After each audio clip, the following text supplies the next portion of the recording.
welcome back to the INVICTUS stream. My name, as always, is Mr. Harlan Guthrie, and I am here with the one, the only, the lovely Mr. Rob Deobald. Hello. The handsome and sexy Mr. Justin Thomas James. Well, hello there. And the one and only Ms. Jo Fallak. Hello. And we are here tonight for the first time bringing you a brand new role-playing system. That's right, ladies and gentlemen. We have been through the Numenera. We have been through the Call of Cthulhu. We have been through the Dragon Age and the gamut of D&Ds. And tonight, we are tackling the grandmother of all role-playing games, the one and only Apocalypse World. I don't know if that's strictly accurate. And we are starting tonight with session 0, and I am so excited. How about you guys? Yeah! Ow, ow. Let's blow shit up. That's right, ladies and gentlemen. Welcome to the INVICTUS stream. If this is the first time watching it, then you're in for a ride, because we're going to have some fun tonight. I do want to give a little bit of a heads up that this is session 0 of our brand new Apocalypse World campaign, which means we're going to be talking about character interaction, character creation, a little bit of rules overview, and then, in the latter half of the game, we're going to start it off a little slow, a little nice and smooth, kind of like a nice massage. We're going to be spreading the oil all over the back, and we're going to be getting our fingers deep under the skin and tearing at the flesh and rip and tear. It's going to get very violent, but it's also going to be very fun. So you're in for a wild ride.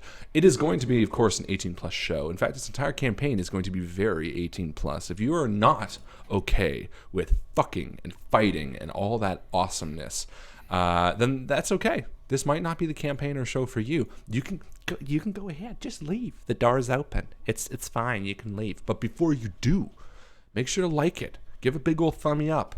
That's how the YouTube people give us our non-existent money. That's right. We've never taken money from YouTube. They're dirty. I don't like it. But you can give us a thumbs up because it makes us feel loved and wanted and accepted. Just like how fucking hot it is in Apocalypse World. Also, if you're watching this on any number of the other stream platforms that we utilize, which I think one's called Mixer. I think there's a Twitch in there. I think there's a Periscope. This is all you, baby. I don't know. I know. Who fucking knows? Watch us on that too, because you know you do you. Last week we got to run the Alien RPG with our friend Tim Tabor from RetroFizz, which was a load of fun. And great guy, really nice guy. He's actually going to be running that game on tomorrow. I think back to back, but tomorrow on their channel at RetroFizz. So if you missed Alien and you want to go give them a few views, jump over to RetroFizz on their Mixer channel. You can watch the Alien. But tonight, we're talking Apocalypse World. I'm pumped. This is one that's been sort of... I know I said grandmother. And I kind of think that's apt, actually. I would say D&D is the grandfather of all role-playing games. But Apocalypse World, in my opinion, this rule system is so... What's the word?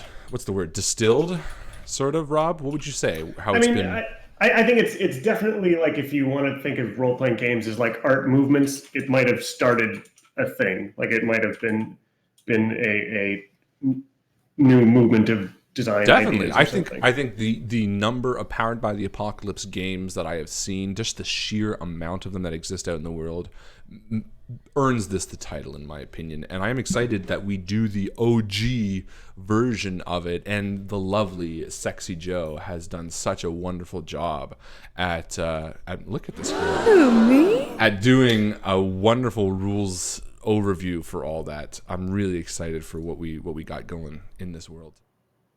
The rule system, as Joe's going to explain to us in a little bit, might seem familiar because we do use it for World of Dungeon. It's that 2d6 little bit that we love playing around with. But anyway, as I said 10 minutes ago, if you're watching this on YouTube, like the video. But if you are really into the role-playing scene, you gotta join the Facebook group. The Facebook group is the place where all the cool stuff happens. It's where we get together, where we tell stories, where we look at each other with hot eyes. It's where I would say the world is a better place. And when you join the Facebook group, you have a chance to win the most valuable post. The most valuable post is the post of the week that we distinguish amongst the rest. And we say, hey, You done good. It's the place where we say you are better than everybody else and you should be rewarded accordingly. And this week, I would like to reward the MVP to the lovely and kind Hamiko Fujio. Sorry, Tamiko. Yay! Woo. For her post, which was she had a she went to a role-playing event, which was really awesome because the GM played the Colossus and had all these modules. Oh, I saw that. It was so cool. It was such a smart way to do it. And basically, he had these like platforms taped on him that the players would like move up. So long as the guy's nice, because if he was kind of a creep, that could go south real fast. If he's like, yeah, just put your character next to my nipple. I'd be like, no, I don't want to do that. He'd also have to stay kind of still, right? Yeah, really still. Or maybe the Colossus, maybe the whole point of it is like that you like a little bit of, you know. Little rumble. So who knows? But yeah, well done, Tamiko. You win this week's most valuable post. If you haven't caught on yet, this Apocalypse World game is going to be spanning the next 10 or so weeks. We are doing another 10-parter. That's right. We're going all in. We have some crazy zany characters. We are developing a crazy zany world with the help of you, the community. And we are going to be in this one like a tick. So strap in for tonight's game. We're going to have a lot of fun. I also want to do a quick shout out to a few people. One specifically that I'll mention at the top of the screen is Knox, is our South African friend Knox, who is an artist extraordinaire and has been posting a lot of their art in the #art area on the Discord. Make sure you join the Discord channel too. And he is going to, or they, I actually don't know what you are, but they're going to be helping us with some of the art for this campaign. Specifically, I've talked to them about doing some character portraits, so I know they're going to be helping with my character that you're going to be seeing tonight, and hopefully a few of the other players. Yeah, I was talking with them actually, and they're going to be doing character portraits of the three of you. So very exciting. Very cool. So exciting. I wish I had an excited sound effect, but all I have is this. It kind of works, right? Definitely makes me want to know what time it is. It kind of makes me have to pee. I don't know if that's because I grew up around a clock factory and my dad said I only had to pee on the 12 o'clock. But maybe, I don't know. Who knows? Background. Anyway, so Apocalypse World. I think we're almost ready to kick into this. Does anyone have any announcements before we jump off this land shark into a pool of unforgiving waste? Gen Con is 1 month away. Oh my frick. Very exciting. Join us on the Saturday night. It is going to be really fun. We're going to do a pub night. If you are in or around Indianapolis, come by and hang out, even if you don't have the cash to attend the event. But we will be running games at Gen Con. The four of us will be there. Come by and say hello. True. Yeah. It's true. That's the beginning of another Saturday night. I'm not going to do the whole thing, but that's what I was singing. For everybody who wasn't aware. I liked that. Good. Because that was the Cat Stevens version, not the record in our bedroom version. How would that one go? It's actually way cooler. It's like boom, boom, boom, boom, boom. Another Saturday night. No, that's not how it goes. How does it go? So I really didn't mean to. Never mind. No, this is important. This is really important. Shout out to the musical MVP of this game, which is the Doom original soundtrack. If you are a fan of music, get the Doom soundtrack. It is by far the best game. Well, I can't say that. It is amazing. It is an amazing soundtrack. And I'm not a metal head by any means.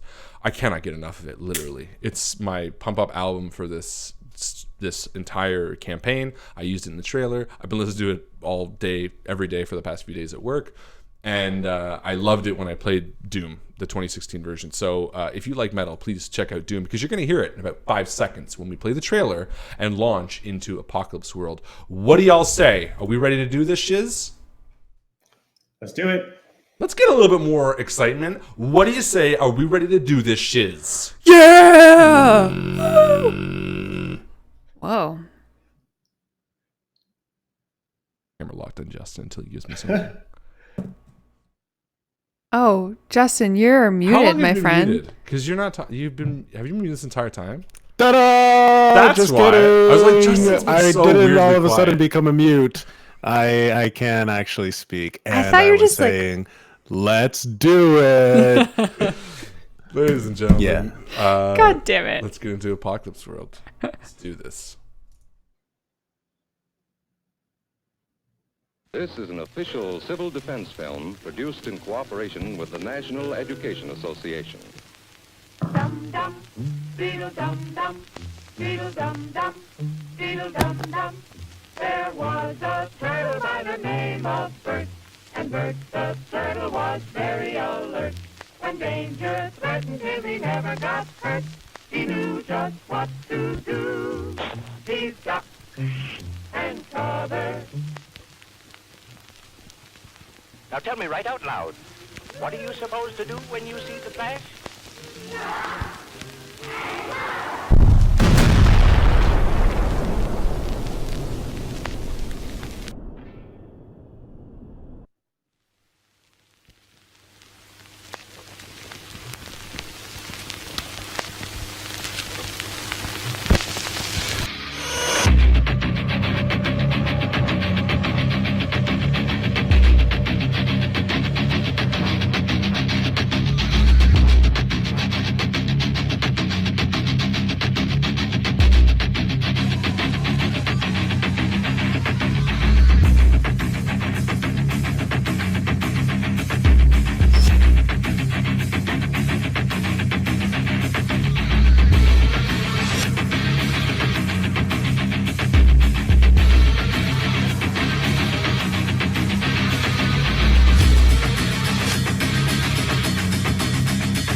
In the end of days, is Invictus. Joe, why don't you tell us a little bit about what the fuck?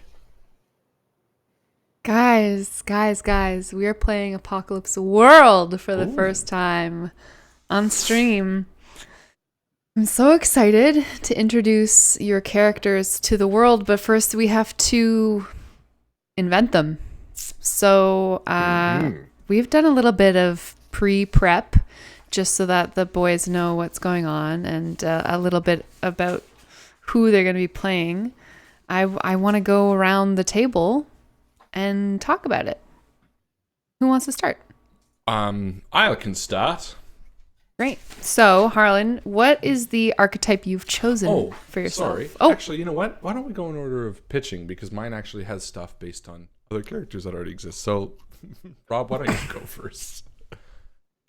Sure. We can start there. I'm playing the angel. They and here's what it says about them.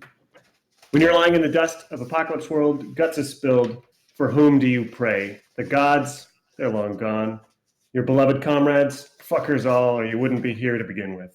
Your precious old mother? She's a darling, but you can't put your intestines back inside, so it'll stay. No, you pray for some grinner kid or veteran, or someone with a heart shocker and a hand with sutures and a six-pack of morphine, and when that someone comes, they're an angel. And so I'm playing Ruth, and she is an angel. I don't know about everybody's playbooks and. Or do you want to do your background? Sure. Are you hoping to hear everyone's background too at the same time, Joe, or you want? Why don't we do all three of you introduce the characters that you're going to play, and then we'll toss it back and forth. Okay. All right. Rob, who's Ruth? Ruth. Sorry. No, go ahead. So Ruth is a woman in her sort of 50s. She's wearing this reinforced lab coat. She's got a rugged face, rangy body, clear eyes. Hidden by these mirror shades. She's got a sawed-off shotgun and strapped to her boot. She's an angel. She runs an infirmary called the Clinic. She's got two people are help her out there, Shigusa and Mox. And, for a long time, all this weird psychic maelstrom crap that's going on in the apocalypse, that was someone else's problem. She was just very happy to deal with dead bodies, and mostly dead bodies, and people needing a new arm put on or an eyeball stitched in or something. But you come around now, she's started to have these really fucked up visions, especially when she's touching people who are dying or hurt. And it's starting to get weird stuff. Sometimes they heal up. Sometimes weird, strange shit happens, and it's not okay. And so she's trying to, drive the ambulance around to keep everybody together in one piece. But the world is weird and getting weirder.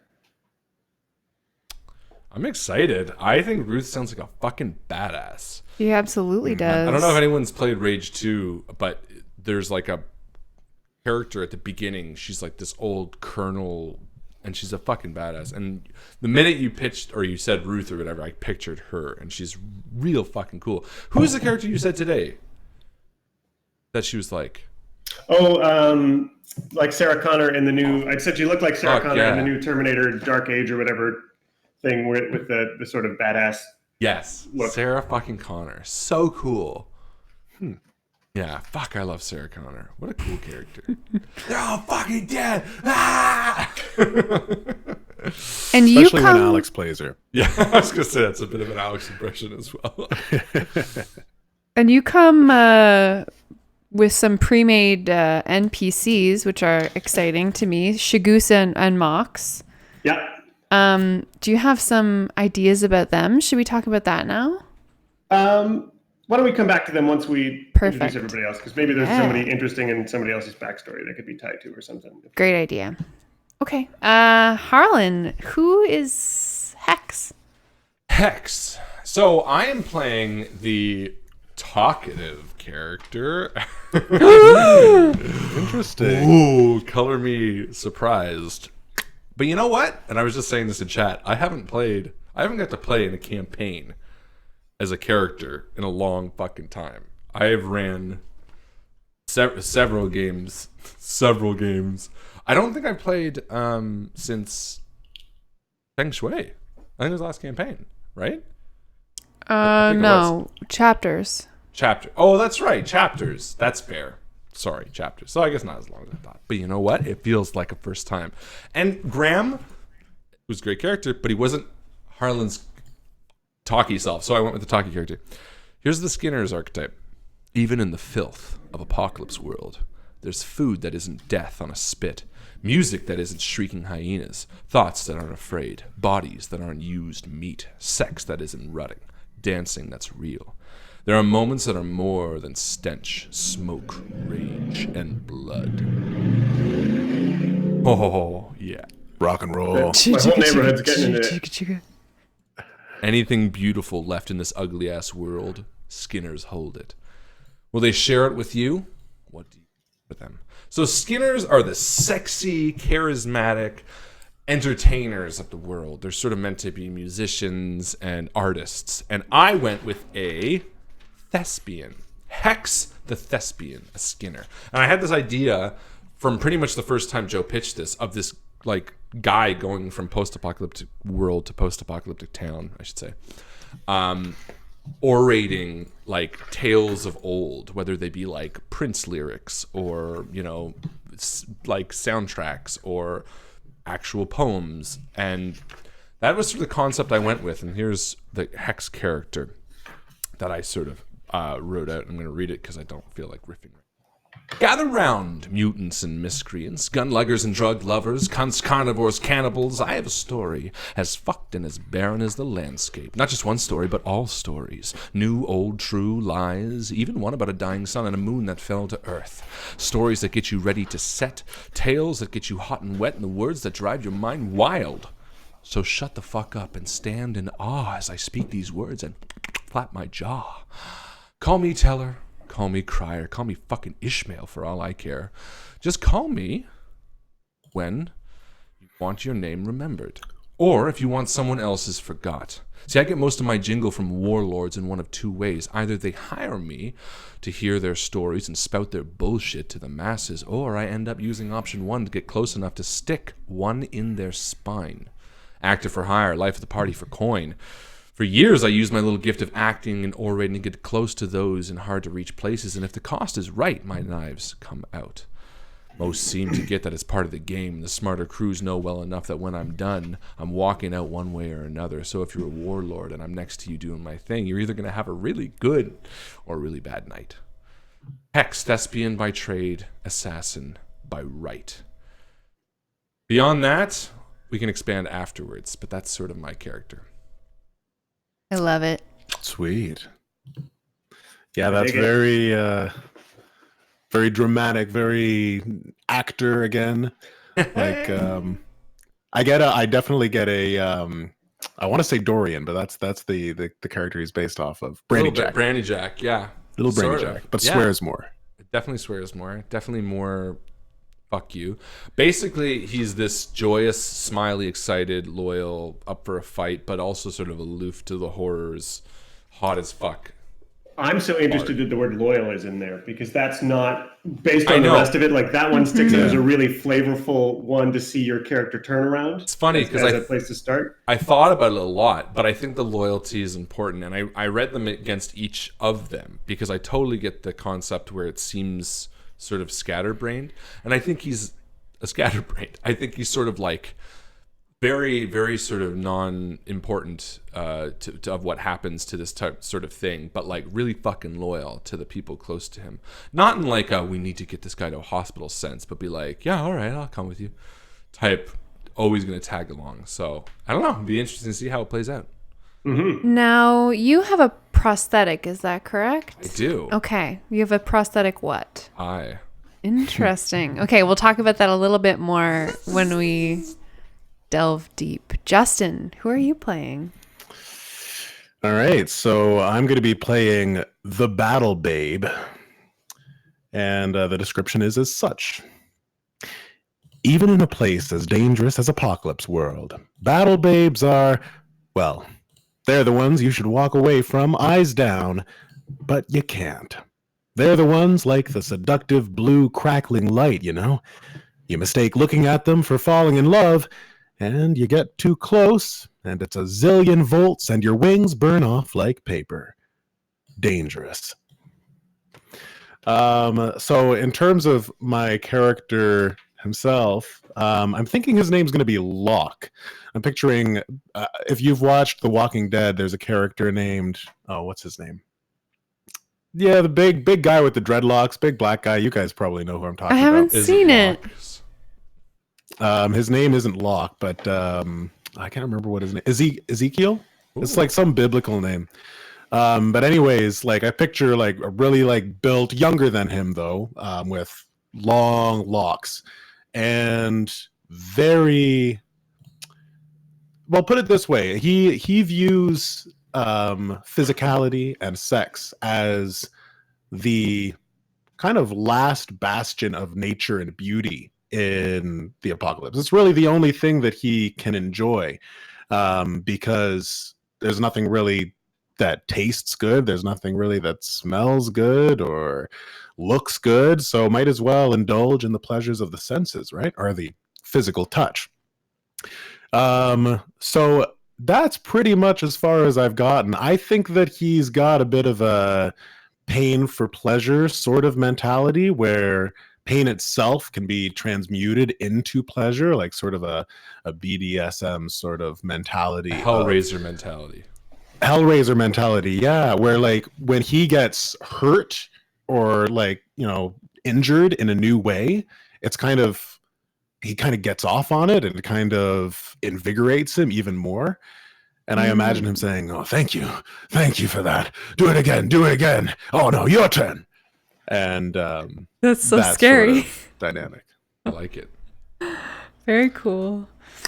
Yeah, and that's that. So yeah, a lot of it is going to be made up today, and yeah, we'll see how he develops and the relationships, how he'll fit with the other characters will definitely shape his personality as well. Cool. Exciting stuff. Locke, is that with an E? Yeah, I've got it written down as with an E. I like it because a hex lock is a thing. Is it really? What's that? Yeah. Pretty sure. Well, then I guess we should be six-sided together. Then we should be in love. I definitely have. So one of the cool. Well, I'll let you say that about the history stuff. Yeah, no, of course. So there are 5 stats in Apocalypse World. We have cool, hard, hot, sharp, and weird. And the mechanic of Apocalypse World is very simple. You roll 2 6-sided die, and then you add or subtract the modifier in one of those 5 categories. Now, there's also kind of a 6th category, which is called history, abbreviated to HX. And that has to do with how well you know a person, essentially. So we're going to be creating a web of relationships between the 3 of you that will help us understand what that history is. History also functions as a way for characters to gain XP by getting to know someone better, or by getting, I guess, to know someone worse, failing to know someone. That was sort of like negative stuff. Yeah, history. so by having a +4 or a -3 to someone's history allows you to mark XP. And it's just to try to encourage people, I guess, to form relationships, whether they're positive or negative ones. That being said, let's bounce around a little bit. I want to know what you guys are excited about on your character sheet. I want to know what kind of gear you have, what moves you took, what they do. I've only taken one of my moves so far. Okay. I haven't picked the other one yet. What did you take? Well, okay. So first off, you were saying that the history stuff, there's certain connections, these Yeah. questions that we have to answer. So in everyone's character sheet, I think everyone has 3, right? We're going to do history last. Oh, you want to do it last? Okay. So the reason being is I was curious about a few of these moves based on where it is. But put it this way, the Skinner has 5 moves. Breathtaking, lost, artful and gracious, and arresting Skinner, and hypnotic. Breathtaking means my hot roll is +1, so I'm just extra hot. So obviously that's the only one I absolutely took right off the bat. What's that your... leaves me with 4 to choose from. So you have a +3 in your hotness? Bingo. Nice. Because why the fuck not? If you're going to be a hot Hey, Skinner, nice. you be the hottest fucking Skinner. So I have 4. 2 are kind of weird. I'm going to read the ones that I'm kind of not going to pick, just so you guys kind of understand what the Skinner's rules are, whatever. One's called Lost. When you whisper someone's name in the world as a psychic maelstrom, into the psychic maelstrom, I roll, and basically they come to me without any clear explanation if I succeed. And, anyone in the world. So I can be like, Daddy? And then they just fucking come to me. So that's a neat thing. I didn't take it because I also have -2 weird, and I roll for weird. So it's not a useful thing for my character, and it's not very beneficial mechanically. And the other one I'm probably not going to take, although I fucking might because it's really weird, is an arresting Skinner. When you remove a piece of clothing, your own or someone else's, no one who can see you can do anything but watch. You command their absolute attention. If you choose, you can exempt individual people by name. So basically, I'm just like... I don't see how you don't choose that one. It's literally, I'm the center of attention. I'm taking my hat off because I want to be the fucking center of attention right now. It's important. I'm waving the center of attention flag. I agree. My only thing is that is so it's great. I can like catch people's attention. Great for like if we want to fuck some shit up and you guys want to fire and me distract them. But that seems like a pretty minimal circumstance. The one I was sort of leaning towards, although I might change now because Rob made some pretty good points. And I can totally see you walking into like a tavern or a junkyard or something and finding the most likely, most vulnerable, like just the person who you want to target and just seducing them and just being like, hi there. It's so nice to blah, blah, blah. And you just start undoing your shirt and just jaws drop everywhere. But here's my thing. I don't, as a character I'm playing, I don't think that's his goal. I do think he likes being a thespian. I think primarily he enjoys the orating thing. He uses it secondarily to be an assassin, to kill these warlords for money. But that's like 20% of the job. I think he really does enjoy storytelling. Selfishly so, similar to myself, enjoys that attention, but for the art, not for himself. which is a weird way, which is why I'm leaning towards artful and gracious, which is when you perform your chosen art, any act of expression or culture, i.e. when I do my thespianism, I roll, and if I roll, I get to choose from a list of the crowd. Basically, this person must meet me, this person must have my services, this person loves me, this person must give me a gift, this person admires me. And then if I miss, there's no negative. It's just I perform very well. No, it says on a miss you gain no benefit but suffer no harm or lost opportunity. You simply perform very well. So basically, it's this sort of free thing to do my thespianism and gain followers and not really have any sort of negative. When I was reading up on Skinner's, everyone was like, take that thing because you can do it as much as you want. So I'm kind of leaning towards that. The last one is hypnotic, which basically is what it sounds like. I can hypnotize someone to sort of do something, but I can also do that when I fuck them. So I'm leaning towards the artful and graceful. And I get where you're coming from with the look at me thing. I don't think this character is that, though. Not yet, maybe. You can take... Your explanation made a lot of sense to me for what was more important. I dig that. I think even in his background, the way I'm thinking the character, I think he really admires his art. I think he's like an actor. You know what I mean? How like Brad Pitt, yeah, he's sexy and he loves the attention.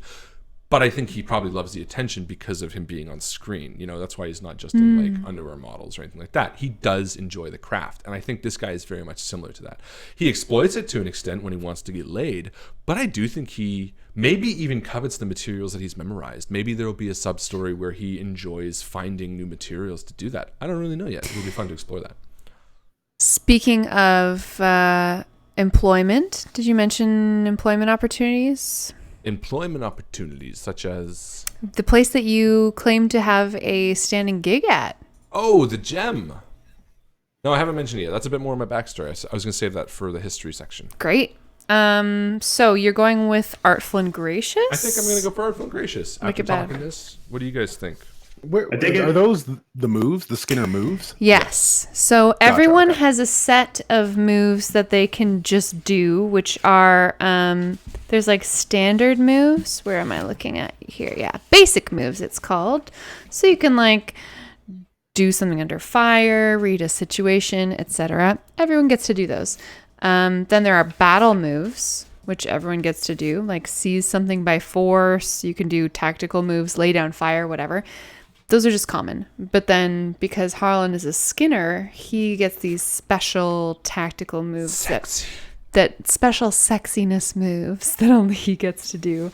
There's actually, when you improve your character, so 5 instances of gaining XP leads you to be able to get something cool. One of Harlan's improvements could allow him to take a move from another playbook. I don't know if that's common throughout all playbooks, but Harlan has the opportunities to sort of dibble-dabble, as you will.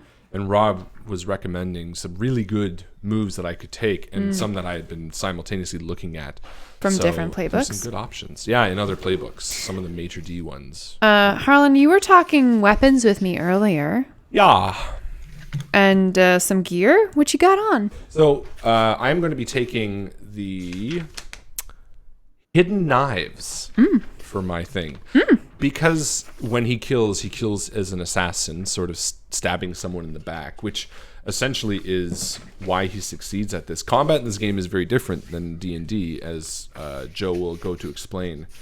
But that idea that I can sucker someone, where you attack someone basically unexpected or helpless, is how he gets a lot of his kills. So the hidden knives is sort of the most important thing for him. It doesn't do that much damage, but they are infinite. I like the infinite quality. Yeah, it's kind of cool. All of the gear in Apocalypse World is tagged with adjectives or nouns, and one of them that Harlan's looking at right now is infinite, which means you throw one away, you'll always have another one. Which is cool. What gear are you rocking, babe? I'm going to be wearing, well, I don't know, because you said like I can buy gear or something like that. I can do 2 luxury gear. I don't know. I haven't really decided. Probably tattoos, and you want me to take a pet, but I don't think I want a pet. I think anti-coins and tattoos, maybe? I was just thinking it would be funny because we're playing Adventures League on Monday, I think, and you have 2 pets, almost 3 pets I have already. 3 pets. And yeah. if you had more, like, just being the menagerie guy. I don't think I'm a pet guy. And I know you I aren't. don't think Hex is a pet guy. I think that's something he would definitely be like, ugh, and stomp. So you have spectacular tattoos? Yeah, I think. I don't know if that's any benefit to it, but I'm just curious if you've been thinking about it at all. I haven't really thought about the We luxury can gear. we can leave that alone Yeah, for now. I'll think about that while everyone else is So going. you get 1 gracious weapon, which you've chosen to be your hidden knives. You get 2 items of Luxe gear. Is it Luxe? Lux? that's luxury. Rob, Lux, can I get a like luxury, maybe? yeah? Lux gear, and oddments worth 2 barter. So barter Oddments. is like the whatever kind of currency we established together. 1 barter is like any one thing. So if you wanted to get something that's armored, you could do that for 1 of your barter. Can it be one of those, like, can it be something that's, like, if it was a bag of marbles or something? Yeah, totally. And you don't have to decide what that is right now. I already at all. have. It's going to be leather armor and a bag of gold teeth. Cool. So it's like, I would imagine it's kind of like bondage stuff, but it would function as like a +1. Your armor would be 1. Yeah, it's sort of sexy Yeah. stuff. And a bag of loose teeth. Loose teeth. Yeah, but gold teeth. Great. I love that. Fashion. They're not even from victims or anything. They're just a bag of loose teeth. Every time I'm having sex with someone, I'm like, oh, can I have that? And they're like, okay. Good. It's like, you know, that hypnotism type stuff where I'm like, I would really love one of your gold teeth. Can I just, you don't mind, do you? You don't need this. Something I really enjoy. And your prosthetic eye. Now, Ruth is an angel. You guys said maybe she had helped you out with that. She definitely did, and we'll She expand on could that totally, after. yeah. I need to look into that detail. Why don't you jump to one of the others, and I'll read up on prosthetics. Yeah, page Direction. 75 in the long form. Speaking of Ruth, what's up, girl? Yeah. So, Ruth's moves she took were the infirmary. So she gets the clinic, which is this. It's a workspace. It's got life support, a drug lab, a crew of 2 people, Mox and Chigusa. And when she gets people into it, she can work on them like a savvy head works on tech, which really just means she can do all kinds of cool, crazy stuff. And really, it's anything when you go into the workspace and dedicate yourself to making a thing or getting to the bottom of some shit or doing something. You say, hey, MC, this is what I want to do. And then Joe picks a bunch of conditions like it'll take a fuck ton of time, or it's going to mean exposing yourself to danger or anything. Mm-hmm. And there's might connect them with ands or maybe an or, but it's once you do those things, it happens. Speaking of the clinic, and I love this because this is the first thing that's really giving us a solid tie to something tangible in the world. Are you picturing your clinic as something that is stationary? Is it mobile? What is the clinic like? I think the clinic itself is stationary. It's built into some building. It's got a generator out back that's fired by the same diesel that fires the ambulance. I think it's definitely like a space. And then I've got this angel kit in the ambulance. I can drive around to sort of go get people and bring them back and do it. I think it's probably near a community or in a community. If there's like a bar like the Gem, maybe it's in that same kind of collection of places. I'm not sure what that place is called. I'm picturing the 3 of you living in a community of somewhere between like 60 and 120 people, depending on the time of year and how good the rains have been to the community and whether there have been any raiders recently or pestilence. So it sort of like bumps around between somewhere around 100 people. So the clinic can definitely be one of those buildings that would be a mainstay in the community. Yeah. Now, the ambulance, we're going to talk about creating a vehicle. So your ambulance is massive 3. What does that mean? So the speed, handling, and massive are stats for the road war moves. So massive just means it's a big fucking truck.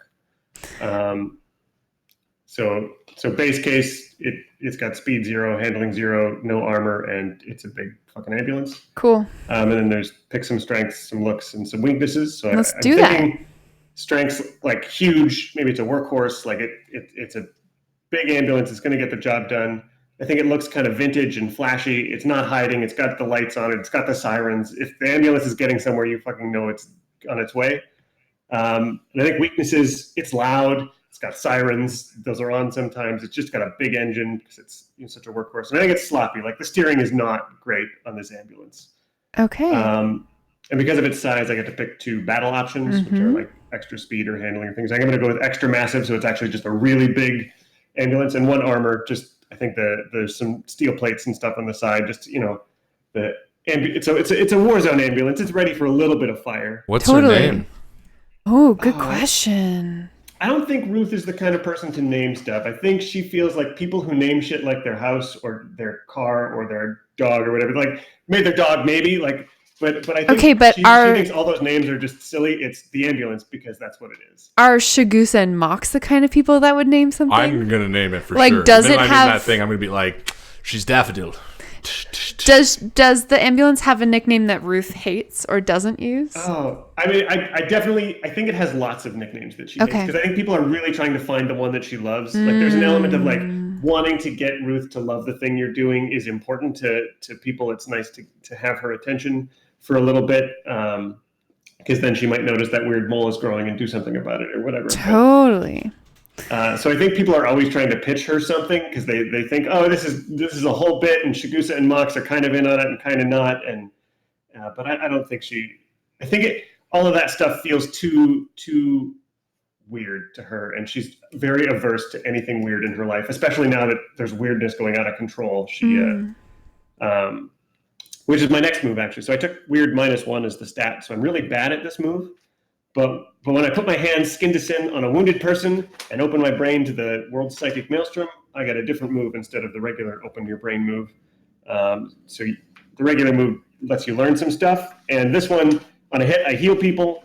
On a 7 and 9, like middle success, I heal them, but also I open our brains to the world psychic maelstrom, and shit gets weird, or we learn weird things we shouldn't know or stuff. And on a miss, I don't heal them, and both our brains are open, and everything is bad. Both your brains are open without protection or preparation for you and for the patient. If your patient is a fellow player character, treat it as though you made the move and failed. For patients belonging to the MC, their experience is up to the MC. Like it's just all bad news, and I don't think she can really control it. I think like if she's touching people to heal them, and if she's in a rush, not wearing gloves, like if there's skin to skin contact, it just gets weird, and she hates it. It's not her jam at all. Which brings me to ask about supplier. So you mentioned if gloves are scarce, if she's not wearing gloves.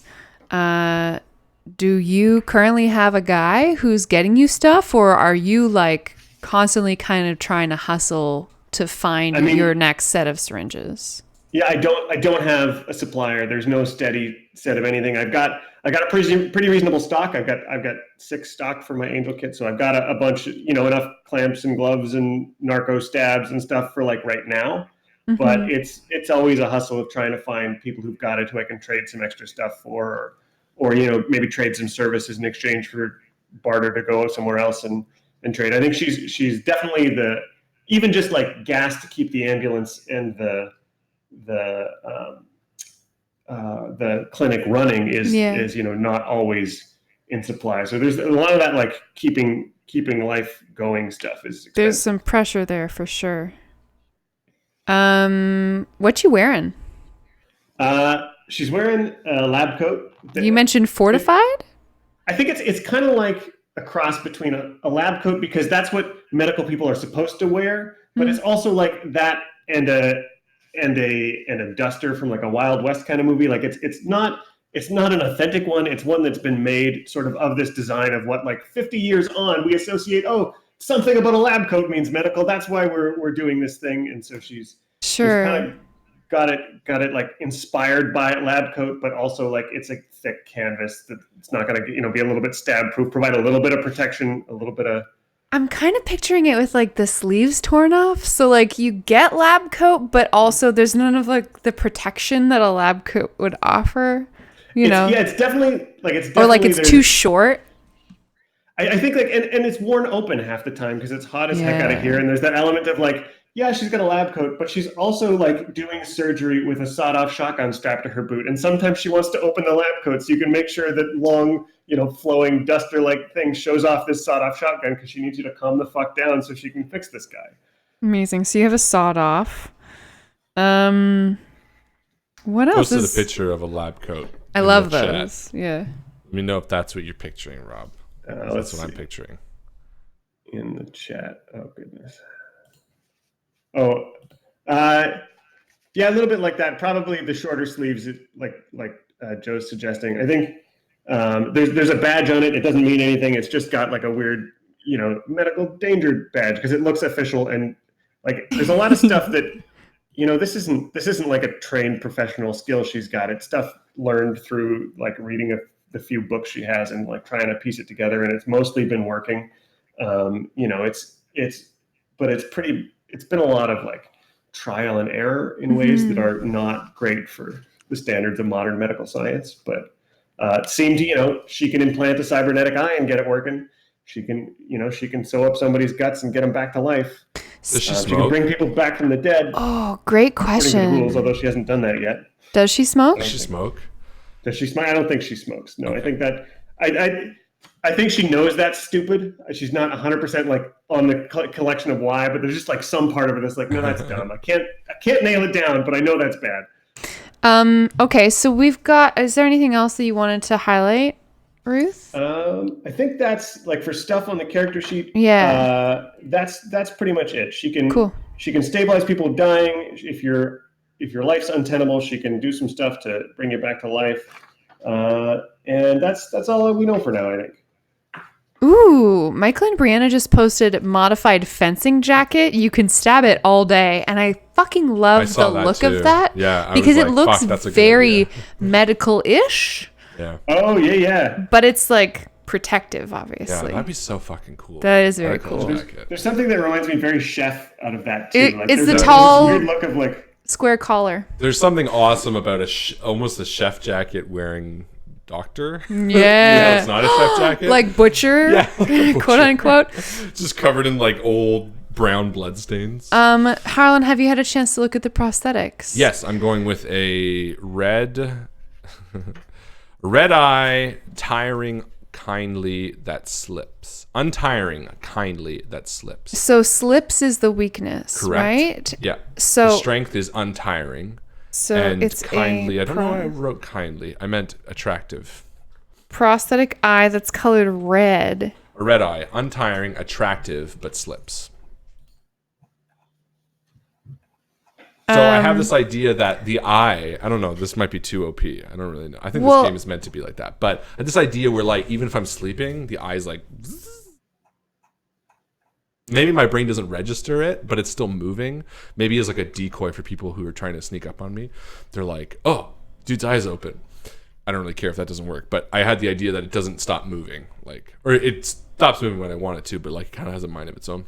I'm not going to give you a mechanical benefit, but we can potentially talk about it in a way that aids the story. Sure. It doesn't really matter. I just thought it'd be fun. As the doctor who has helped implant or else implanted this eye, Ruth, is there any modification you wanted to make to that? Oh shit, that's a good question. I should look this up and Page see if I might- 75. Well, the negative thing I thought would be funny, but this is also a detriment mechanically. So maybe we'll do the same thing. That mechanically it can't be exploited, but it will be there for flavor. But I had this idea that it falls out, like it slips. Or like it slips right out. It slips right out. So we'll say, I mean, if mechanically it gives me no benefit, then I'll say mechanically it gives me no detriment. But I think, I mean, activate your stuff's downside is definitely like if you fuck up a move, this thing could slip at the wrong moment, right? Yes. but if do I not get it the opposite? I feel like Yeah, that has- absolutely. that if I get something really good, then should I get my mechanical benefit? That's what I mean in that if you roll well on something, you can be Perfect. like, oh, I'm going to activate this thingy. Gotcha. But it's not going to be like, oh, you have going forward a +1 to all of your like read a situation Then rolls. definitely. Then would I be able to request Angel to I have this vision that like the eye keeps falling out, and I go back to you, and I'm like, this eye keeps fucking falling out, and because you can't get the stick in, you give me some way that I can like track it or something, because I have this terrible vision where I'm gonna roll shitty and I'm gonna lose the eye, and I'm just gonna be fucking one eye down the entire campaign. I think definitely like there's a button I've got where we can just, or a button that you've got that we can just make beep. Like Perfect. It just starts beeping really loud. Oh my god, it's so annoying too. or maybe it's like after 12 hours of not being in your face, it just starts to beep in the most annoying siren ever. Amazing. Yes. I like that. Oh man. Have you ever seen Dread? I have not seen Dread, no. Oh, there's this really fucking cool thing. It's this futuristic movie and comic book where pistols are like designed for the user, and if you don't use them, they like have these blades that shoot out, sort of like actually Blade's sword. So unless you're the person who uses it, it like shocks you or like cuts your hand open in like a spray of blood. I would fucking really want to add that to like my eye or something like that, so that if some dude's holding it and doesn't really know what's happening, it just has little like spikes that stick out of it. It'd be very painful, activated poorly. But that also means there's spikes in your head. I know, it's kind of awesome too. It's just horrible. Anyway, I love that. The beep's perfect. I think that's hilarious. Cool. Yeah. Angel, Ruth, do you do this kind of work a lot for people, or is prosthetic kind of a rarity?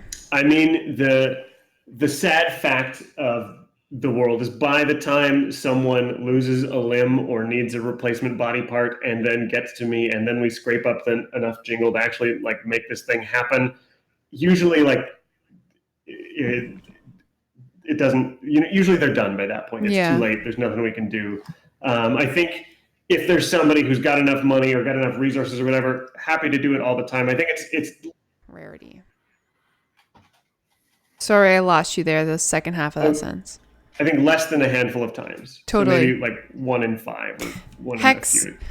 Something to think about before we move on to Locke. How did you lose your eye? Or did you just want to fucking upgrade and you had enough Skrilla to like pay for it? No, it was a really bad assassin's job. I was doing my ore rating thing next to this really fucking ugly warlord. Literally looked like a gorilla. He had lost his nose in a previous battle. He had these 2 fucking like melted flesh holes where his nostril was, and I was standing next to him doing my thing. And in the end of time, there is only 1 or 2 or maybe 3, and I'm doing it and the crowd is gathering, and as I'm ready to make my move, I'm realizing that the warlord hasn't really turned his back to me. I have no fear of stabbing these people directly when they're not looking, but I realize that my time is running thin and I need to make my move, and I make it, and it was wrong. And he literally slammed me to the ground and plucked out my eye in one go and tumbled me over the side. It was sort of this like towering building 2 stories high. I fell, nearly broke my back, stumbled back to town before his goons could chase me down. I ended up killing him after, but I actually came right to Angel. That's just a minor detail. Very minor detail. I was like, Angel, do you got anything that, will help this? And it's like this big gaping fucking. The optic nerve is like dangling out. What's that dude's name? The dude I killed? Yeah, the warlord. Dude. Grun something. Grundle? No. Grundle.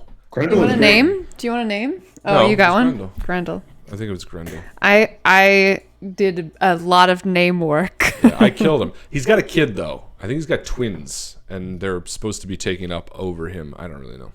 Cool. We'll come back to that, I'm sure. Cool. I think that brings us to Locke, the battle babe. Justin, have you had some time to do some creation? Pardon me? Have you had some time? Yes. I've read things over. There's still a number of like vernacular. Let's talk about it. Yeah. Understand, but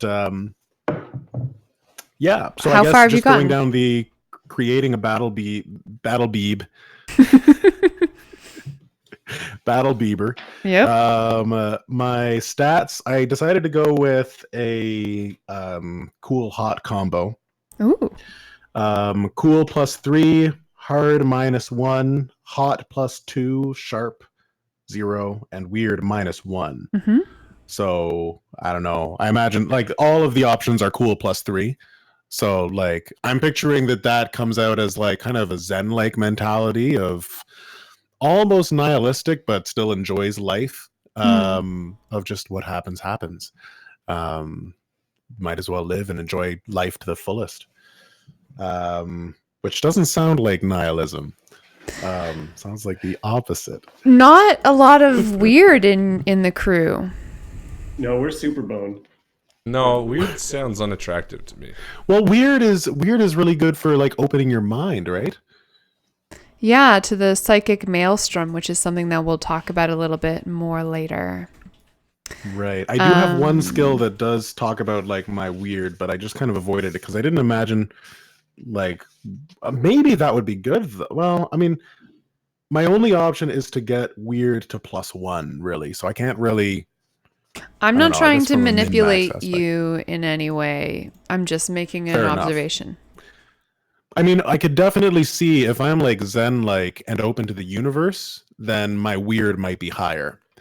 I mean, I kind of love the idea that there isn't a lot of weird because that's really like Ruth's thing. She's not into it all, and so if, you know, she knows the both of you, and we've got some history, and that's like this weird stuff is way out of my depth. I kind of like that nobody's an expert in it. Yeah, and I kind of feel like Hex is totally almost naive to it. Like when Ruth eventually maybe ends up telling us about her experience with like laying her hands on something and healing, I'm almost not going to believe it because I don't think I really have any. Right. People will talk about hearing the voices of the sky, and you'll be like, "Fucking, you've been drinking too much." I like that a lot. Okay, so moving forward, you've got some gear to talk about. You got some moves to talk about. Yeah. So I was looking at the gear, and I've decided to go with a blade. Ooh. Seems like a good weapon to have Okay. as a sadist. Long blade, which is asterisked, and it says counts as 2 options. Does that mean that I get 2 custom weapons? Does that mean that that's both of them? You get to choose 2 options, and the long blade is both of those, I believe. Cool. Right? Yeah, I think each weapon you get to pick. Yeah. So you Two get 2 things for weapons no matter what. Oh, really? Oh, okay. Then I don't get the counts as 2 options then. Yeah, you get a base and then 2 options, but if it counts as 2 options, you get a base and 1 option. Exactly. I see. Does that make sense? So then, yeah, I'll get the long blade, and then I'll probably get a chain. Cool. So your long blade deals +2 harm. What base does that long blade have to it? Is it on a handle, a staff? Oh my god, is it a machete? We're building a weapon for you right now. No, it's not a machete. It's a. I'm picturing like a katana type thing, Cool. like long, slender. So cuts it's easily. a handle. It's like a long blade on a handle, right? As opposed to a Yes. long blade on a staff. Yes. The Oh, is that difference what that right now, means? so you see all of the adjectives besides staff, for example, it deals 1 harm. Hand is the range, essentially. You have to be able to like touch someone in order to hit them with the weapon. And area means, I believe, that you can hit multiple people at once. Area Interesting. means So I could have a long blade on a chain. Could I do that? Yeah. Yeah, you can. It's a little bit like yeah. reality fucker. No, that's fucking, a fucking but- weapon though. Okay, yeah, you can do No, that. it really is. I don't remember the name of it. So What is area. that called? Yeah, they I swing it have like seen that this, before. and then you like it's like you can like jab it. You guys are No, for real. crazy. And you know what the best part is? That's one of your 2 weapons. Yeah, so you get 2. I'm gonna Google it. You guys keep fucking crazy. So the adjective area means its target or subject is an area, not a person. It fully affects everyone and everything there. An area weapon used against a larger gang inflicts its full harm, provided that the gang is crowded into the area in question. Oh my god, So Justin. Sorry. post it in the I just Discord got for really everybody. excited that that's how this. I was gonna say you should do custom a weapon. Kusa, Yes. Kusa Rigama. Post it in the Sarigama, Discord, babe. that's what it's called. Yeah, it's like a fucking sickle with a blade with like a chain on it. And there's like a weight. There's like a weight Yeah. on the other end. So if you choose that, your chain, for example, is 1 harm, and your long blade gives it plus 2 harm. So your weapon would deal 3 harm total. Okay. And so it's still hand range, but you have an area of effect. Okay, hand range. And AoE. just for everyone who's listening, the hand range is described as she can bring it to bear only when she's within arm's reach of her target or subject. Which sort of makes sense. Like, you need to be able to sort of tag someone in your mind in order to be able to use it. You get another weapon that you can customize. You can have a custom firearm or another hand weapon. I mean, it makes... Yeah, maybe I'll do a crossbow. Mechanically, I think I don't have any range. I don't remember what you said. He's got a sawed-off. Yeah. Or Ruth has a ton sawed-off. of range, but I've also got an ambulance I can hit people with. I'm not worried about it. They're not going to be Stay far away there. for very long. I just mean to say something that can, like, you know, like a rifle or something might be useful. Yeah, there's a guy running at us. Shoot him in the fucking head. Crossbow sounds wicked. I'm into it. Yeah, Crossbow I'll probably sounds do very like cool. A long, like a scoped crossbow. So let's see. Oh. So the crossbow itself is 2 harm, close, and slow. What does slow mean? Let's find out. It has reload. Furthermore, the character has to take specific action to load or ready it the first time before using it. So it's not shoot, reload. It's load, shoot, load, shoot. Unless you took semi-automatic and scope. Ooh. Choose 2 right. as the options. A That's so semi-automatic fucking crossbow? true. Wait. Semi-automatic crossbow that's scoped. So I can So weird. shoot, like... Does the semi-automatic, like, reduce my accuracy or anything like that? No, just removes reload. That sounds kind of broken. No, you are like do the it. battle person. Let's do it. That's what you do. Well, you don't even roll for combat in this game, so it's a very different system, Justin. You'll see. So you're Yeah, taking okay. crossbow with scoped, which means you can add far or plus 1 harm at far, but you don't have far yet. So your crossbow is going to be 2 harm, close / far, and no detriment. Cool. 2 harm, close / far. Yep. And no plus No, 1 no harm slow. far? No, because you don't have far to begin with. Oh. Do you know what I mean? It says I don't- close no, I / don't far. understand that. So I was looking at high powered.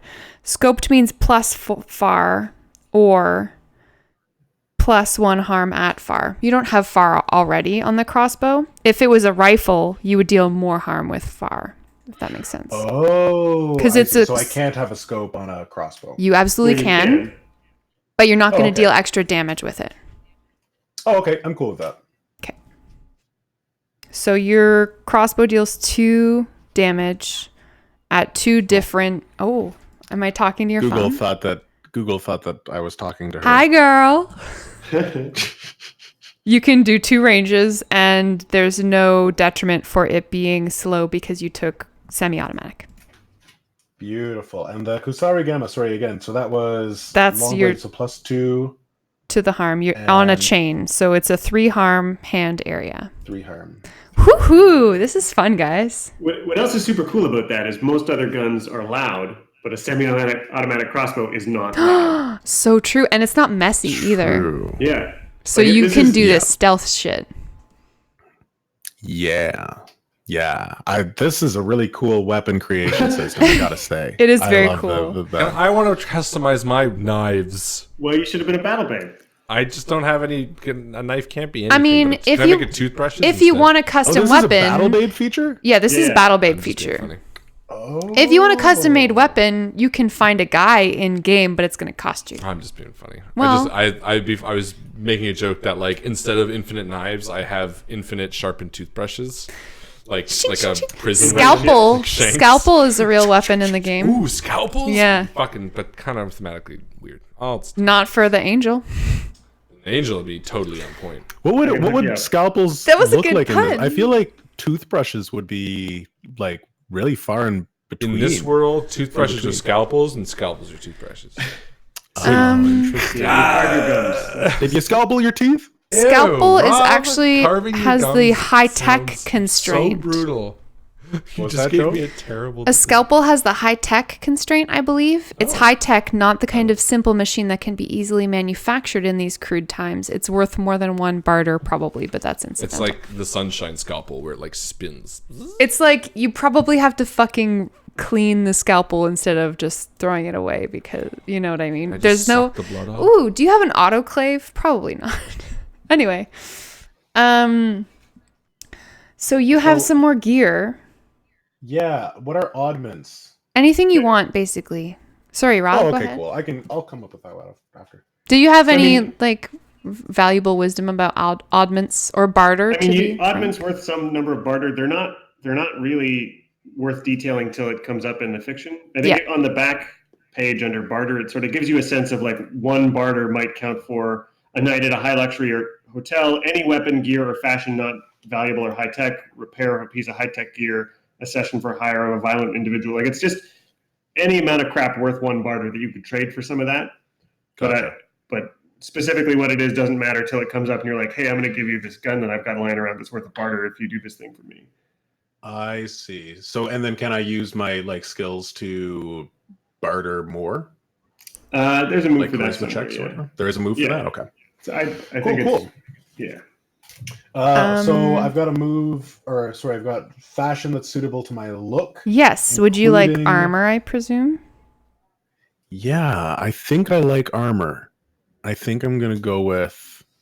Would you like armor that's +1 or +2? +1 is So what are the negatives? nothing. It's just essentially when you exchange harm with somebody, you both deal the damage. So for your hand weapon, it's going to be a damage of 3. And you're going Right. to subtract any armor out of that. So if someone's wearing an armor that's +1, or sorry, 1 armor, they're going to subtract that 1 from your 3 damage for a total of 2 damage. I'm at my min-maxing desire is at odds with my character desire, so I'm going to lean So- towards character. Yeah, that's the thing. The only detractor really that I can see, and Rob, correct me if I'm wrong, with 2 armor is that you straight up look like you're wearing body armor. Like you're clearly someone Yeah. who is dressed for a fight. Yeah. Anything to I add, want Rob? people to see my beautiful chest and all my scars. So I'm going to not take any armor. Oh no, I think so Rob's that I can be frozen. shirtless most of Are the you time. frozen, Rob? I think I was just being still, I hope. Oh, that's fine. No, you're back. Sorry. Oh, It's the shades. They really hide a lot of movement. There's all the eye stuff. They do the eye Yeah. stuff. Gotta get the Bob eye is an stuff out there. expressive So Oh no. Yeah. I've decided, so I've made my decision on that. Oh, I'm trying to find my main battle babe sheet, but I've flipped it over so I can write on the back. So what I'm going to do then is I'm going to take a move called Impossible Reflexes. Mm-hmm. And it's one of my 2 moves that I can take, or that I'm limited That to you take. start with. And it says, Because you can add new moves Oh. as you improve your character. Oh, Yeah, every I'm gonna keep 5 this one. XP, you can choose anything that's listed under the improvement column. So that's like you can get another +1 weird, +1 sharp. You get a new battle babe move. You can get an ally. Oh, nice. You can get a gang and leadership. You can get a move from another Fucking right. playbook. The Skinner can get an establishment if Harlan, you wanted to start to run your own business. Like these are all just shit you can get for leveling up. One of my favorites is after you take 5 of those, there's some other ones that unlock, and one of them is retire your character to safety. Like they get a good ending, they get out, they get safe, they're fine. Yeah. And you Or saw that. Yeah. That's kinda or cool. get a second character to play simultaneously to your first one, which is kind of That's fucking gonna be cool. me. That's crazy. Um, Yeah, Gun you're lugger gonna. and a Skinner. I can play them at the same time. So you have impossible reflexes, which what does that mean? That means that the way you move unencumbered counts as armor. If you're naked or nearly naked, you get +2 armor. If you're wearing non-armor fashion, it's 1 armor. And I have a feeling I'm going to be naked a lot, so I'm going to go with that. Cool. So then my aesthetic is basically topless, like ripped muscles, like Terry Crews we're talking. Scars all over my body from the various battles that I don with pride. Mm-hmm. And from the waist down, it's up to your imagination. So it's become clear to me Just now that dick. we have gone through everyone's. Harlan, I offered you armor when it's not explicitly listed in your gear, which means you'd have to spend an oddment to have armor on your character. If that's cool with you. One of my oddments is armor. The other oddment is a bag of gold teeth. Badass. Okay, sorry. I missed that one. Go on, Justin.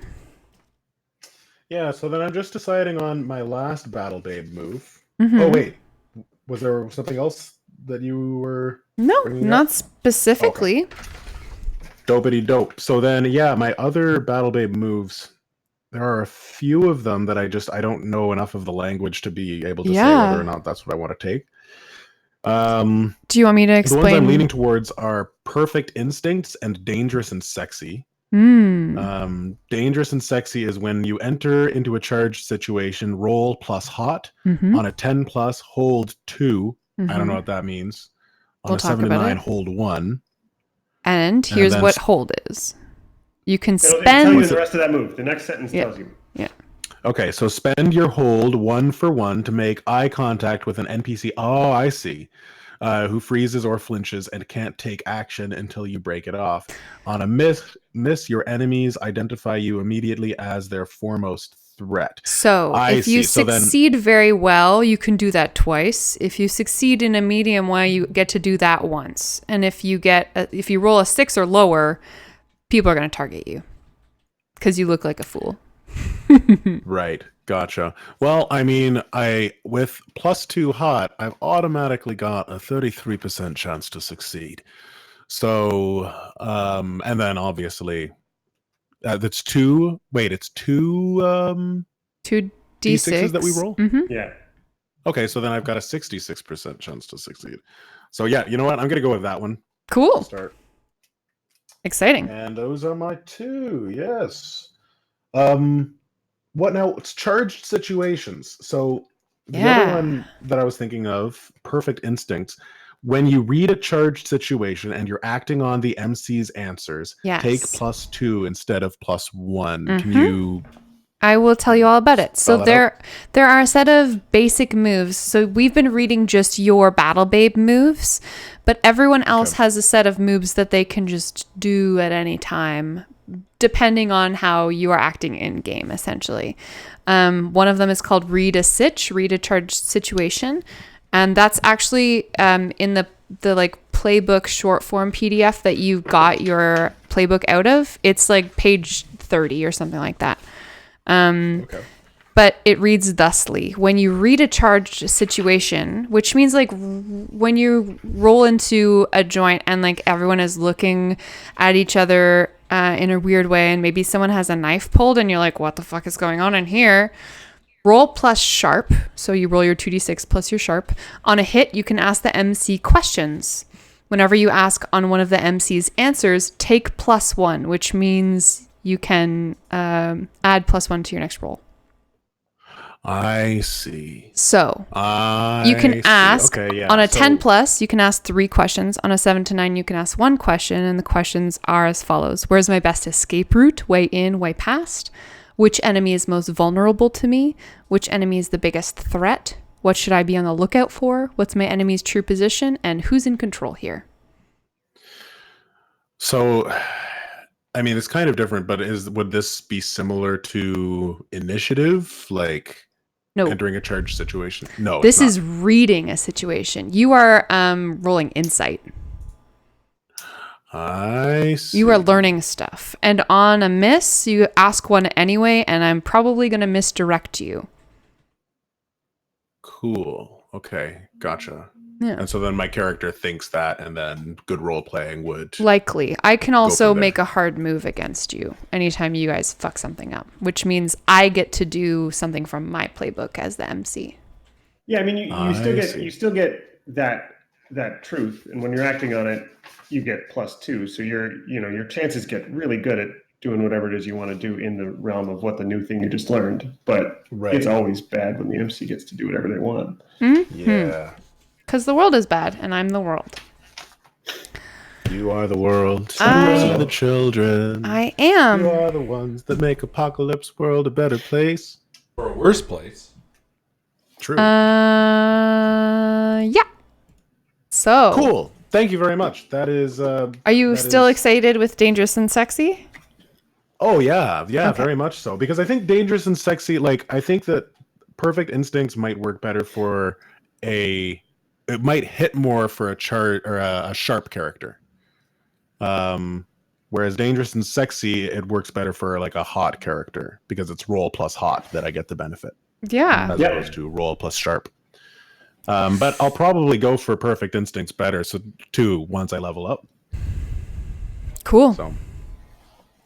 I think that's pretty much it for me. I mean, as far as stats and stuff goes. Yeah, now we're going to talk history, I think. History.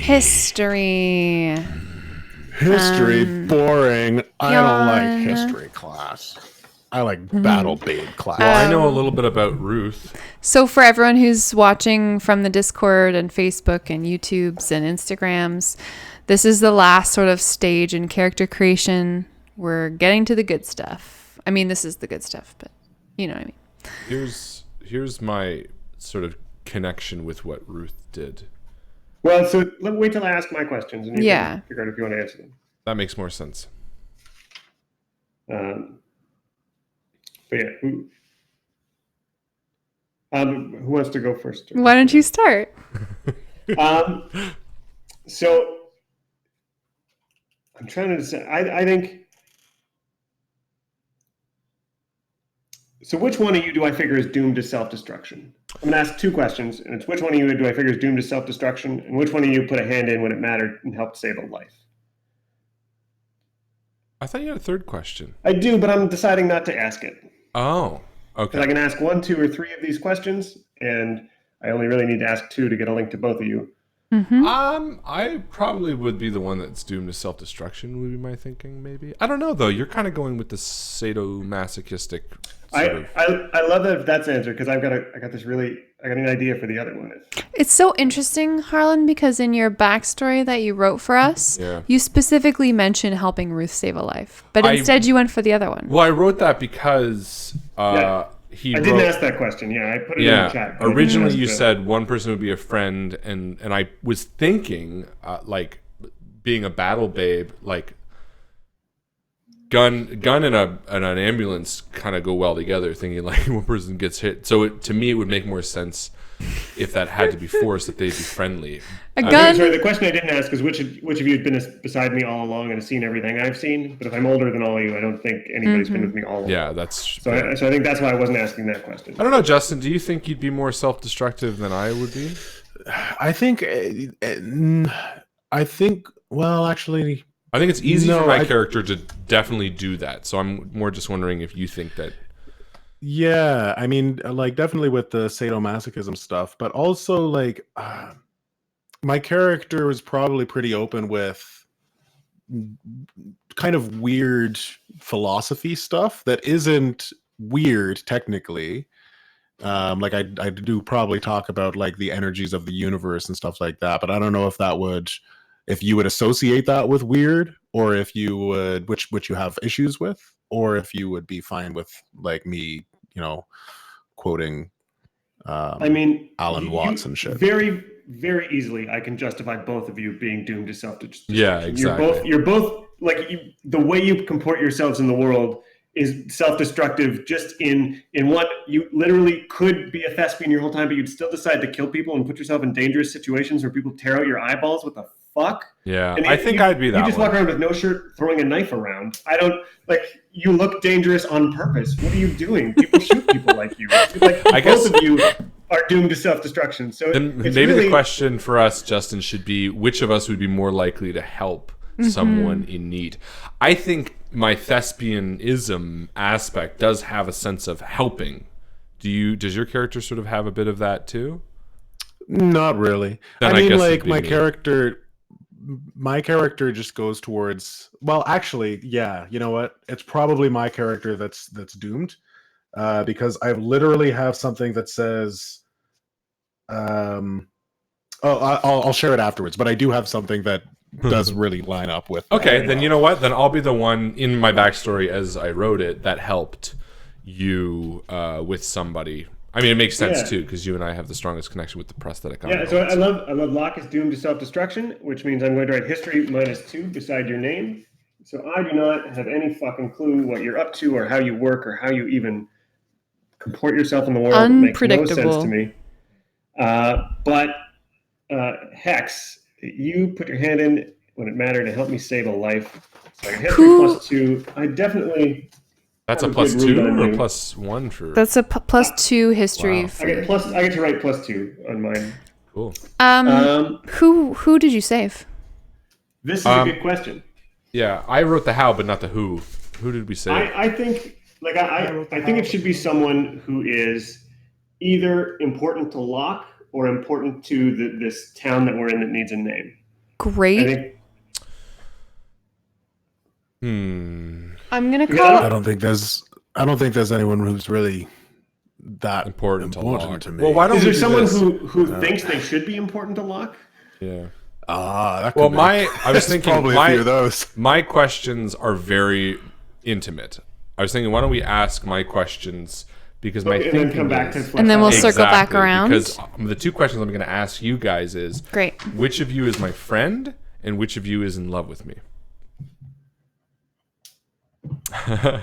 Fight over yourselves. I think I'm probably going to go with the in love with because I have a that's feeling. the one I want to go to. I think that No. makes so much sense for it makes so much sense for Locke to be in love.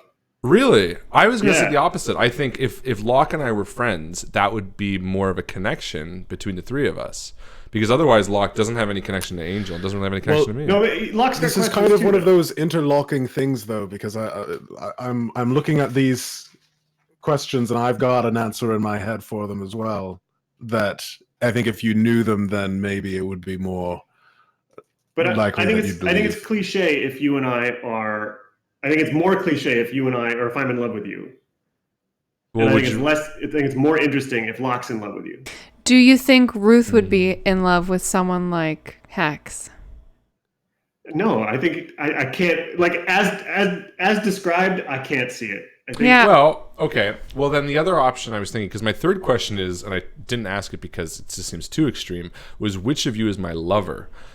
However, I could interpret that as more of a, and I was saying this to you, Rob, I could interpret that question as like a motherly son type way, depending on your age. I don't know how old you pictured her. I mean, I can definitely see Ruth as your lover, but not in love with you. Well, maybe then we should go lover, and I don't know. Unless you really just want to do, Locke, are you hardcore on love with me, or because I think, So hardcore. okay, well then let's do So that. hardcore. You're I don't so know, extreme. I really brother. like that. Okay, Yeah, that's fair. Well, then I'm probably going to actively push you off though, because I feel like That's totally fine. Please do. I would. I mean- you're a beautiful idiot. Actually, and no, I that's fine. probably wouldn't. I'm fucking beautiful. No, Locke can be in love with you and be also Unrequited. disinterested in you. Oh yeah, I could How does totally love be your work for lover you? and not love you. no, not lover. So love with me. So we're going to go love with me and friends. So then Ruth and I are friends, sorry. which does make sense. Really, Yeah. it'd be better if there was. Because the battle babe I see as someone who is like kind of like multiple partners going on. Just because he's in love with you I'm in doesn't love mean with he's several people. gonna Let me like listen for you. What if you're? So you're just in love with everybody. So that just doesn't that Well, cheapen the whole thing? no, it doesn't. I'm not in love with everybody. No, lots of people. I believe that love is more than just a single person ordeal. You're Ever basically heard of a John word Lennon in the called apocalypse. polyamory? What's I'm into that? this. John Lennon with a long blade on a chain. Hilarious. Okay, so what are your questions then? Okay, so sorry. So Rob, is my friend, and so what do you write because of that? Ruth is your friend. So I'll just write. Oh, history. sorry. So you put history +2 with Ruth. I didn't actually read the things. Yeah, so +2 Ruth. And you get a history -1 and with -1 Locke. with Locke. Where do I actually write that? There's a box for histories. Yeah. Okay, finally, Locke, the battle babe. All right. This is going to be interesting. So, which of you can I trust? I believe there's only one question here. Who can I trust of the two of you, do you think? Who can you trust and who can't you trust? Those are your questions? Yep. I think That's it's it. who can you Can't- trust to everybody, isn't it? It's the same question for everyone. Is it? You're weird because you're a battle babe. Well, then where are my questions then? Because maybe I'm missing So them. battle babes are different. You say go around All right. for history. On your turn, ask the other players which of their characters you can trust. So you ask everybody who you can trust, and if they say yes, one thing. If they say no, the next thing. All right. Can I trust you, Ruth? Yeah, you can absolutely trust me. I thought so. You're boring. Can I trust you, Hex? Probably no. I didn't think so. That's why I fucking love you. All right. So That I makes get so much a- sense. I love that. I get a -1 for Ruth, and I get a +3 for For Hex. And this is why I'll Because explain it. battle babes are You are- unpredictable. You are indifferent to what is safe and drawn to what is not. As on others' turns, answer their questions as you like. All right. It's true. Oh, Yeah, that's the final step. So before we get into highlighting stats, I want to ask some questions about your chosen histories and get a little bit. Let's get a little bit detailed here. So, right. sorry, just jumping back to Rob's really quick. Then, Yeah. do we want to have the person we saved be Locke himself? No, I want to. I think it should be an NPC. Yeah, I like the idea of. Yeah, I like. So Locke had to come from somewhere, right? Mm-hmm. Right. There's somewhere I've got an accent, if that helps. I don't Oh know. no, I just meant with family, parents, siblings, stuff like he's not just birthed whole cloth into the world. I'm wondering if there's someone related to Locke that we save. That could be, sure. What if we went this way? Because this might work with Locke. What if we save somebody that like owed you fucking money? So you're like happy, but not because you care about them, but because we got the thing. Or maybe how funny it would be if we like saved some dude that you had to like kill, and we like save All them, right. and then Thank you're like, you so much. I bam. really appreciate that. it was dead or alive. We needed him alive. But also, he's not dead yet, and you better not fucking kill him because that's my work. Yeah, something like that. Maybe something that like gives you your edge still, but still makes you care that we saved him. Right, but that would work if I was like a bounty hunter or something like that. But I'm Yeah. not really in that line of work. I picture myself having worked with Ruth for a little while, I suppose, or having worked with her, kind of like what you were describing earlier, Harlan, about Ruth driving the ambulance and me being inside with my crossbow, kind of just to protect So you her, kind of just hired help. just co-workers, really. Like we weren't really bonding or anything like that. I was just a hired gun. Who hires you? Ruth? I don't know. I don't know much The about ci- the foundation. Does maybe the like civilization that Ruth works for, like Ruth, are you like a contract I wonder ambulance? if that's I wonder if that's the sort of thing that is like payment. I get barter from the town if they give me somebody who's tough for a day or a week or whatever to watch my back as I do my thing. That is worth some money to me. That helps me do my other thing. Like maybe it was just like a somebody else was paying you to contract out and help me out. Yeah, and then I decided to keep coming back because I keep getting cut, and it feels so good that I just wouldn't actually fix it. Oh, And so then you Ruth end up doing started like stitching me up. ride-alongs. So Maybe here's for my free? other thought, Harlan. What if you helped me save Grundle's life? You killed him. He died. But he's on life support in my lab. He's officially dead. His kids think you killed him. But I said, Hex, I need help. We're not letting him die. You're still getting your money for having killed him. but Grundle's in my lab. Why Grundle of all people? Why do you want to save this fucking lowlife? He's a psychopath. Did you see what he's doing, everybody there? He's got a weird fucking nose. Because he's the only one who knows where all the stash. He knows where the stash is. He knows where all the rest of the stock is. He knows how to keep us going. We need what's in his brain. So your plan is to keep him alive so that we can tap information from it. Fine. Well, my plan is to keep him alive so we don't lose that stuff. I'm sure saving his life will be worth something to him. He's a very wealthy person. In the meantime, go make sure his kids don't kill you. Can we just do his head? Can we cut it off and keep it against the wall in a jar? That's too gross. Meet me halfway here, Ruth. Come on. This guy took my fucking eye out. Well, you got a new one, and he paid for it. Yeah, but what am I supposed to bring the person who charged me to kill him? I got to bring something. All right. A headless corpse. I think it's known that he's dead. He died very publicly. Everybody believes he's dead. He's just on ice in the. If he ever comes back. It was you then, Hex, who killed him? Killed, quote unquote.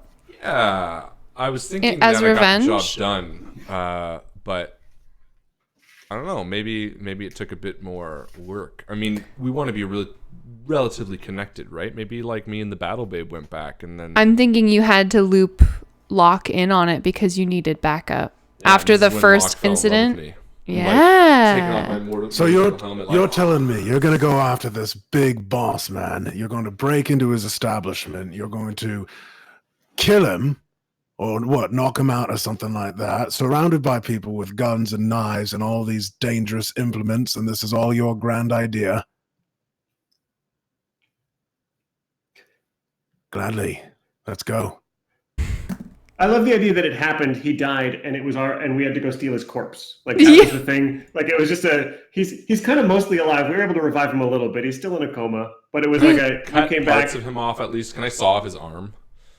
Sure. Yeah. Oh yeah, you can take an arm for sure. Sawing off his something arm, from me, and I look over, and the battle babe is staring at me, and what are you looking at?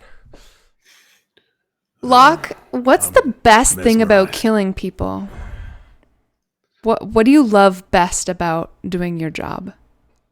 What do I love about killing people? Yes. Oh, I don't actually really enjoy killing people. I like to maim them.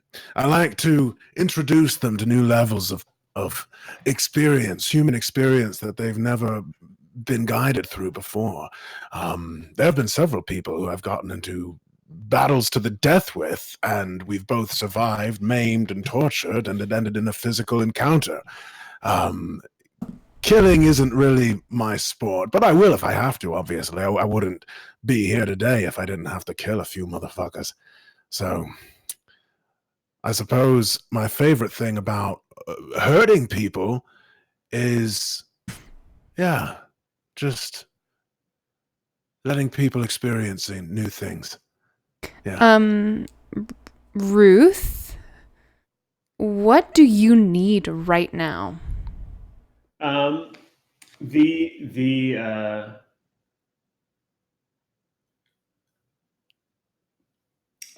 now I need gas. I need diesel for the engine for the generator. Yep. So that's generator goes out, Grundle dies. I never learn where the cash I think he knows about it. So right now I need gas. Plan 2 is to figure out how the hell to revive him or get information out of his head. But right now, diesel. And I want to know from everyone how long you have been with this community. I travel. I go around from community to community. I have a standing spot Wednesday night at 8 o'clock at the gym where I do my thespianism, get fucked, get paid. Boatswain, the owner, he pays me pretty good, gives good head. Everything is good for me when I move around town. And then I head out. But I think through there, I've made a few connections. Obviously, this is sort of one of the biggest hubs. That's how me and Ruth got together, and I guess Locke as well. So I've probably been here cumulatively 5 months, but maybe... When did you start visiting? 5 months ago, or... Okay. Oh, I've probably been here less than Ruth, more than a hex. So looking at maybe a couple years, 3 years. Do you live alone? Me? Yeah. That's a good question. What is my living situation? I imagine lots of writhing bodies, really, for my living arrangements. like I don't know if there's actually... It's like a pile, like a sure. communal pile of bodies. Just a cuddle Just a pile. Yeah. Just a cuddle pile. My rent's real cheap. Just a I would doggy say... pile. I would say that I think I work at a... or I live at a... Could I live with Ruth? Ask Ruth. Yeah. I think there's the clinic itself, and then maybe a couple of shacks and stuff, and little houses around it. Like she's probably got her own room in a building right beside it, and maybe there's some other rooms for Shigusa and Mox, and there could be room for Locke there. Absolutely. So I used to live in a whorehouse, basically, but it's not really a whorehouse in the apocalypse. It's just a house, and I wasn't really enjoying the living situation so much there because, again, it kind of comes down to what you were saying earlier about the art or the craft. When someone's paying for it, it's not as satisfying for me. So I wanted to get out of that situation and, move in with Ruth, who could patch me up. So maybe I've been living with Ruth for a year. Yeah, that works for me. if Ruth has been, if you sort of have this backstory about him being self-destructive, would Ruth be trying to change that or just accept it and be like, Good question. Great question. I mean, I definitely think he's doomed to self-destruction, but I have hope. Like, I got hope that Locke can.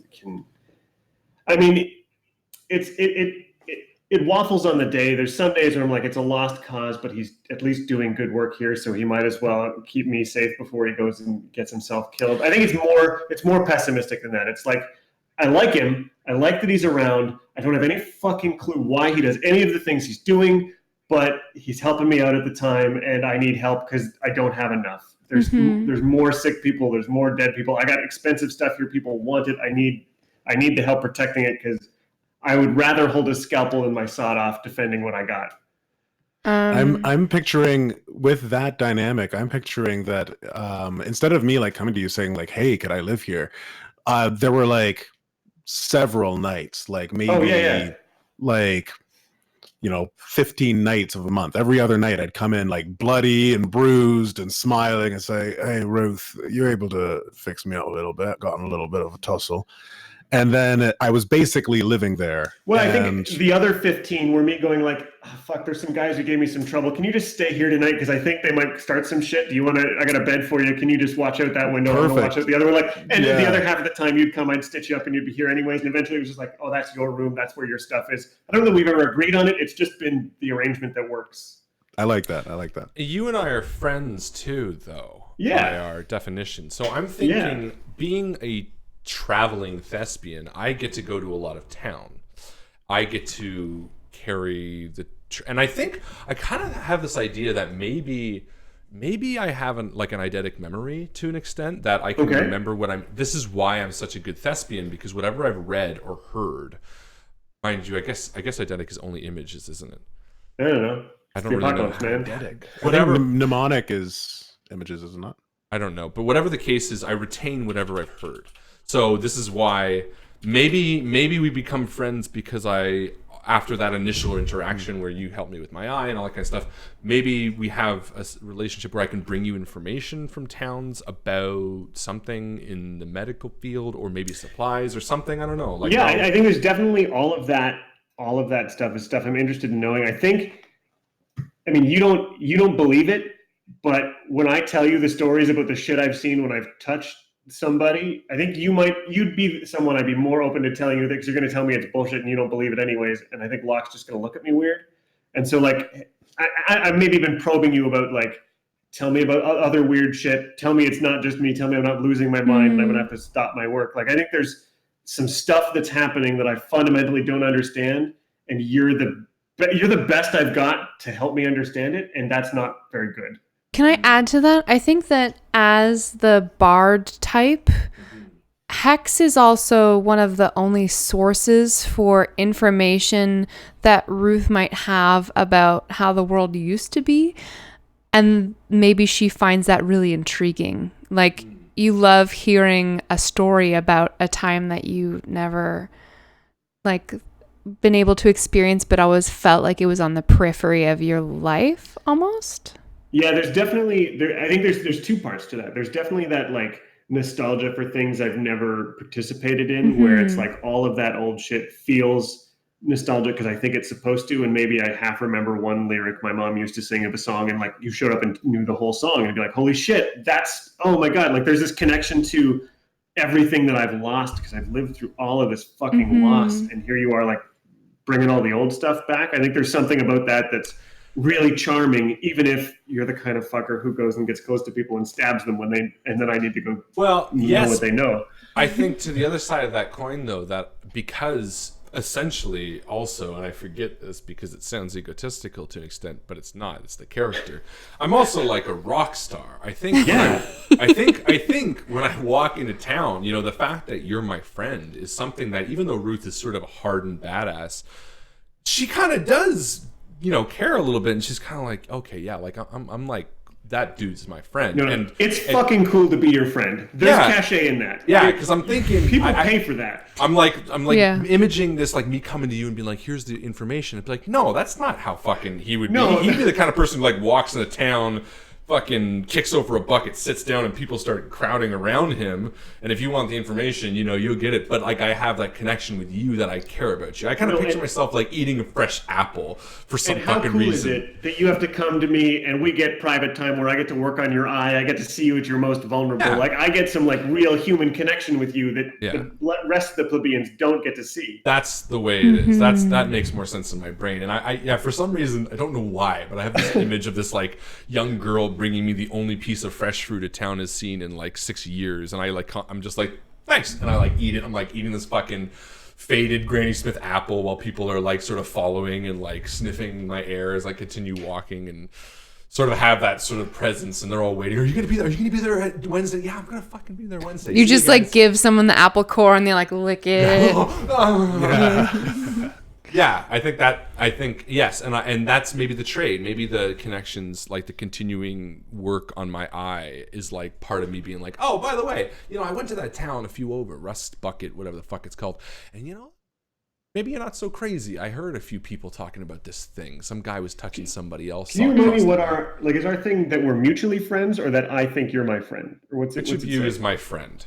I think there is some genuine like connection there. I think so. Yeah. Oh yeah. Yeah. What I mean to say is this is how the relationship started, and then it spawned. Yeah. I think I would say being this person is a pretty lonely life. I think ultimately I have very few friends, and I think I found someone. I think the kind of click is that maybe you're the one person in this town, maybe because of your stature or whatever, that I don't really want to fuck, and I kind of respect, and I'm kind of that's an interesting like. This is kind of why the motherly thing went to me earlier, where it's like, yeah, maybe we have, but it's something that I'm more like, okay, like you're somebody that I actually respect in this town, whereas everyone behind me. Oh, that says so much that you're someone I could respect, not someone I want to fuck. Well, it's a very high school, like, bro-y. For the Skinner, it kind of makes sense, right? Yeah. Like, who's a guy who basically all of his moves are based around fucking I dig attracting people.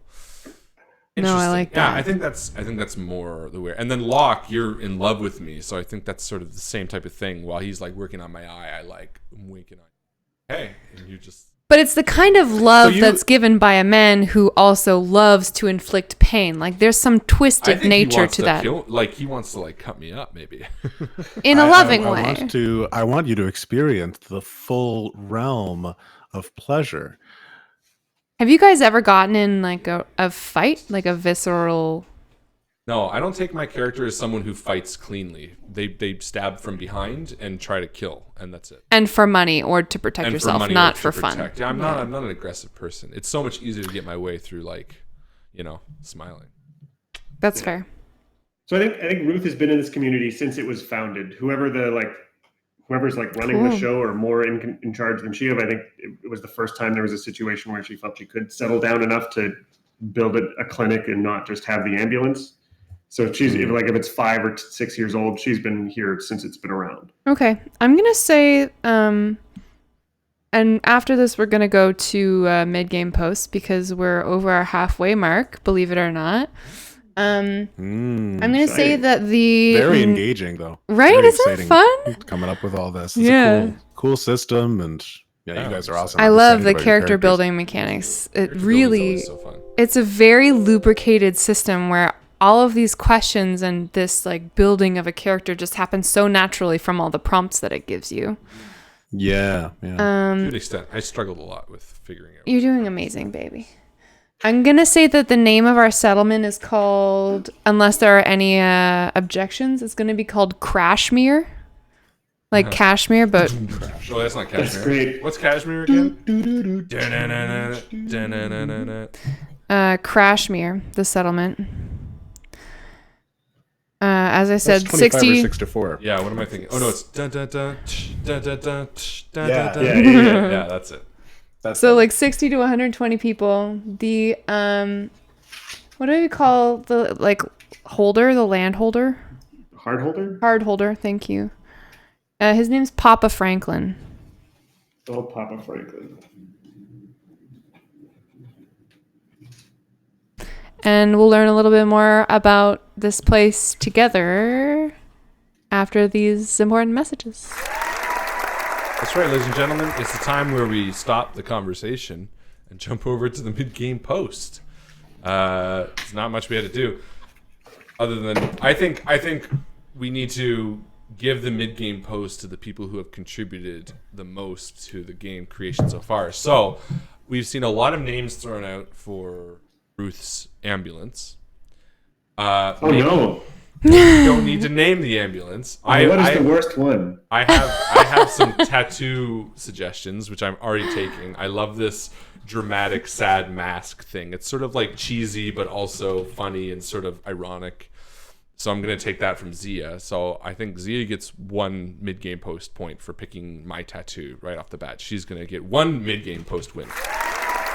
I think the community should figure out something for Locke and something for Ruth that you guys are willing to let the community decide. And the winners of those should also get 1 XP.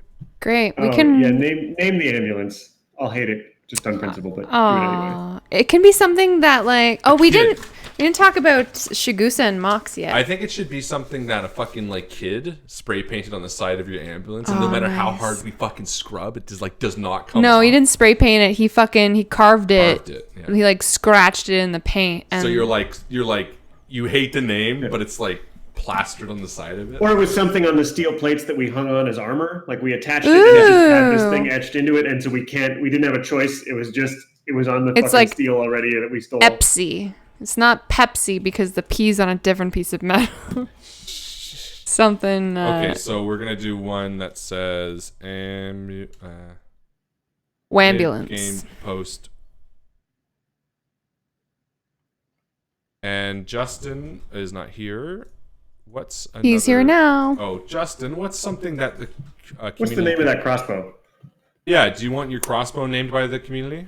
Something they can contribute to Something from your that the community character. can name Yeah. for you, or create for you. I'm cool with them naming it. Give me some options. Well, they're going to post some. So, under the Apocalypse World stream thing, you're going to see MGP Ambulance, MGP Crossbow. Crossbow.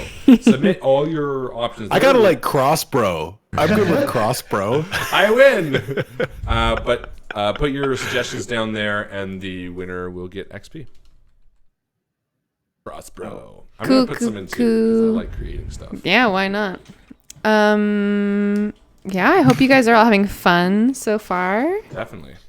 This has gone swimmingly. I had no illusions that I didn't think that this was going to be hard. You guys make everything easy when it comes to role playing. Oh. It's true. Oh. 3 of you, so inventive, so collaborative, so say yes mentality. Colin has a good one. If his name is Locke, the crossbow should be key. Ooh. Lock and key.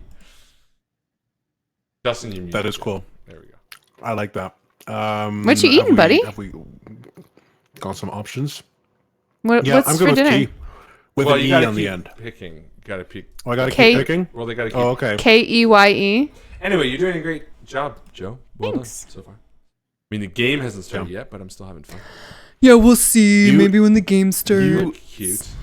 There is a level of confidence with the knowledge that you have of this game that I'm not surprised at all you read the book twice. It's like the facts are coming to you quickly, which made it felt more comfortable for me that I wasn't like, I didn't have to feel bad about you being like, oh, let me just look that up, you know? No, not at all. And like full transparency, I don't want to like put the like screws to Rob or anything, but he's been playing powered by the Apocalypse World games for years. So, I mean, honestly, he probably should have been running it, but I'm really excited that he's here with us to help me out of any binds we might come into. Well, I'm glad that you're running it nonetheless because Rob's a fantastic GM, but I wanted to play a blah blah. You're We sweet. have a bunch of new And you people got tonight sick too. glasses. Yeah, they're Harlan's. We do have new people. We got Justin. I can hear Joe's echoing. in here. Yeah, I can too. Very loud. Calculatron. Calculatron. That was allowed. Which sounds like something from Futurama. We got X-Dog 2002. What up? And we got Gaza. Uncle Tom's back, whomever that is. They said, hi, I enjoyed watching your Call of Cthulhu game too, and I thought I would drop in. I don't know if you're still here. Hello. Calcutron is here. Who else is new here? Let's forward like newbies. So many news. That's a lot of newbies, Calcutron. What's your name? And Yeah, welcome. Adam's back. Adam Ali is back. Hi, Adam. Nice to Ali. see you, Adam. Adam's enjoying some lovely pizza tonight. Yep. We also got someone called the Master of Ceremonies. That's me. Just kidding. I'm just being a silly little goose. And Galen's here. He hasn't stopped by streams in a while, so. Nice to see ya. Galen Fior. Ray? Tamiko wants to call the ambulance just a picture of a cartoon dick. Yeah, I saw that. No name, just a spray painted dick. I kind of like that actually. A dick. Omigerd heard my name in the internets. I'm almost semi-famous. Now you're double semi-famous because I read your comment out loud. What?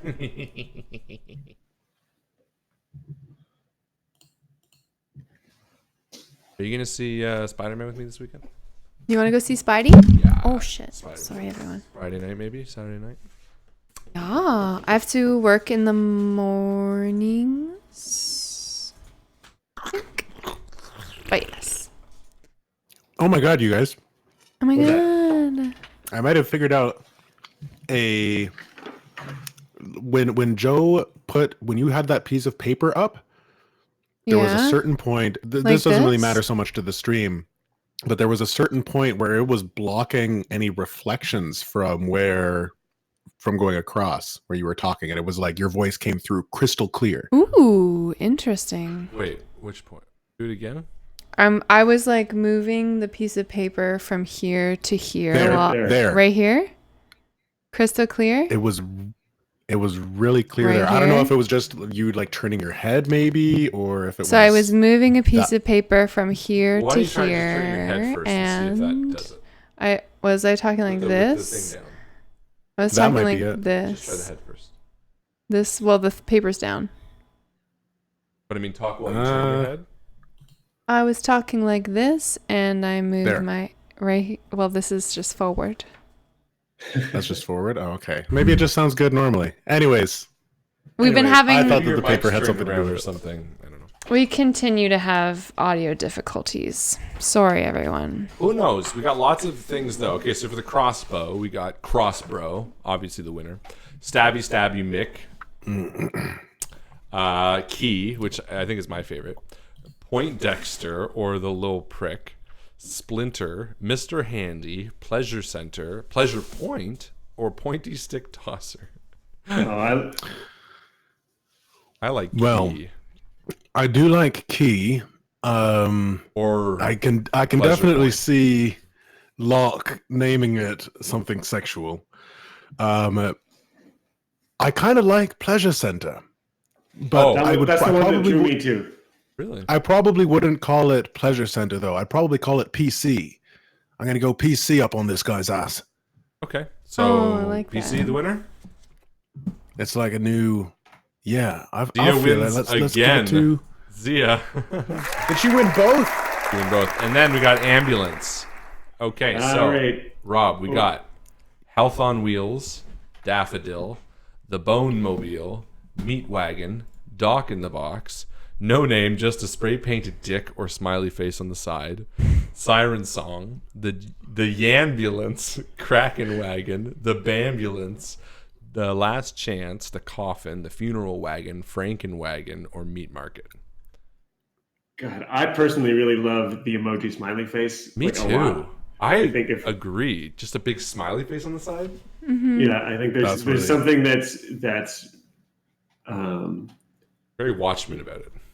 And it's just super ridiculous. It adds to the fact that the ambulance is just so visual. It's not hiding or blending in with anything, let alone painted white for the most part. Also, giant fucking smiley face. I like it. Smiley face wins. Smiley face wins. Okay, Tamiko wins that one. Nicely done. So I let's mean, so far, Nice, Tamiko. Tamiko won the MVP and one of the mid-game posts, and Zia won the other two. So far, the game is being, what do you call it, owned by the two Monopolized. I believe it's Monopolized called by pwned. powerful women. Yes, powerful The women. way it should be. Power. So what do people call you? Like, what do people call the ambulance though? Do they just call it Smiley? Here comes Smiley. Yeah, I think like Shagusa and Mox talk about Smiley, but Ruth hates it. Yeah. Okay. Gotcha. Call it the But I sun. think Here comes the sun. because I think in some aspects she thinks they're talking about her. Like there comes Smiley and they're thinking, that's Ruth. And like I That's think good. that I like presses on a that. button she's not interested in at all is like that nickname. Cool. Right. I like that. The sun. All right. Is everyone back from their pee breaks and everything? Let's do it. Oh, I should have gone pee. You can go pee. That's fine. I'm gonna go pee quickly. Take a little pee-pee. Yeah, you can do a little pee. You know what? I might do a pee too. I'm not gonna do. Well, okay, I'll do a pee. Rob, stream's yours. Oh goodness. Well, I think Harlan streamed his. I streamed my pee. Oh boy. I streamed my pee stream. Just you and me, Rob. Yeah. How you doing? Well, I'm pretty good. Yourself? How you feeling? I'm. You're into your character? Yeah, I think I get it now. What's the most surprising thing you've learned about Hex so far? Who is that puppy? I think the revelation that I need to own fucking sexiness. Because we were talking about it, and you're like we're both doing it. We're like, how are we friends? And then I pitched. I was like, oh, I'm gonna come to you, da-da. And then like halfway through that thought, as we're riffing back and forth, I'm like, wait, no, I'm not. Like that's not this character. He's a fucking sexy rock star. And then I debated with myself for a second, and I was like, oh, is that too like egotistical? And I was like, no. If I'm gonna play this fucking character, I need to own it. And I was like. And then I was like, no, I fucking walk into the town and people are like, oh, he's back. And that's how it should be because that's the character I'm choosing to play. Yeah, I really like that too because it makes like Ruth having access to Hex a thing that people could like come and ask for, and also the thing that like she has to like decide, hey, would I introduce Hex to somebody? Is that a thing because there's value in you just Absolutely. existing? And I mean that's. You know what I mean? I think part of the reason is my ego struggles with the idea of playing a character like that because I think myself, I've been very much shouted at being an online personality of being like, oh, this fucking guy, comes online, he talks, he thinks he's the shit, and da-da-da-da. So like I debated hotly with myself about playing a character like this because I'm like, am I just like stepping into that kind of, yeah, I am the shit? But I think people who know me character in this campaign. So I want to play it upright. And the whole concept is the kind of person that's like, everyone wants to fuck you. People are turning and looking at you and all that kind of shit. So. Yeah, I'm really excited to see you lean into that, because then we get to see the moments where you don't feel sexy, or the moments where you like are unsure of yourself. If 99% of the time that's your fucking jam, what makes you question it is interesting, right? Definitely. And I think it'll be interesting trying to explore that. But I was reading a guide online, sort of some tips to playing a Skinner, and like number 1 was fucking wear your character like a stolen car, like ride it fast and hard, and like do it up, like, you know. Honestly, worst case you die and I bring you back to life a little weirder. Yeah, you wreck them. Well, more so like you just go for it, like all throughout. You don't need to. So yeah, he's a sexy fucking rock star. Excited. That's the biggest revelation I've had, I think, about this. I dig it. I can, and I do. And I think I was going between that and Gunlugger, and I think I made the right choice. I think a Gunlugger would have been too similar. Someone check the audio. Yeah, I mean, it's interesting because the Gunlugger and the Battle of Abe would both kind of have violence on the same thing, and right now I'm really picking up that you two both got like hot. Maybe one's hot and cold and the other's just hot, but there's some interesting like parallels there. Yeah, and I don't know. It's interesting. Like, Ruth strikes me as more of the, you know, fuck the weird, fuck the hot. Like I'm gonna focus on the blood. Oh, I mean, her hot is 0, her weird is -1. She's not into either of those. Yeah, she's cool and hard, very sharp. Which but the I rest think, of it, and that's sort of what I was saying in the sense of like not wanting to fuck her. It's more because like her motivations aren't that. I kind of picture, even though mechanically it's not true, because there are things I can use against PCs. Yeah. I think thematically, Ruth is sort of one of the people in Hex's eyes that's sort of immune to his charm, you know what I mean? Because that's just not how she's wired. Again, mechanically that's not true, but I think. But you would take a different approach to be charming with Ruth than you would to be charming with the rest of the world. And I think more so for this campaign, and because of who you're choosing to play, and who I'm choosing to play, I think Hex isn't interested in doing that to Ruth. I don't think we're going to come into a situation where he's going to ever manipulate her, because I think in a weird way he respects her, maybe because she's doing something that's above her and for the greater good. It's something that he's almost envious about, and sort of like, fuck, I kind of want to do that. Like, again, in a kid mentality, like in a young mentality, being like, he walks in, he's hot shit, but he still comes to Ruth, and maybe he'll never admit it, but he's still sitting there a few minutes more than he has to. Maybe he's hanging out an hour longer than he needs to, because I think part of him idolizes this woman who dedicates herself to just helping people. So in the same way where it's like, I wonder if Ruth would sell access to Hex. I wonder what would get Hex to manipulate Ruth. Like there's that element of like, what would push that button hard enough that it would feel like a thing that had to happen. Yeah, exactly. Cool. Well, everybody's back. Yeah, I have another question for you, Hex. You are a traveler. Yeah. How? Motorbike. Okay, let's build it. Harlan Davidson. Harlan Davidson. So you have a bike. Yep. Cool. Decided this millisecond. Yep. You have a bike, so it's massive 0, and you have one battle option. You can choose. It's on page 74 of the PDF. I think I'm in good with Papa Franklin. Okay. Like, I think he's one of these people who's sort of like, come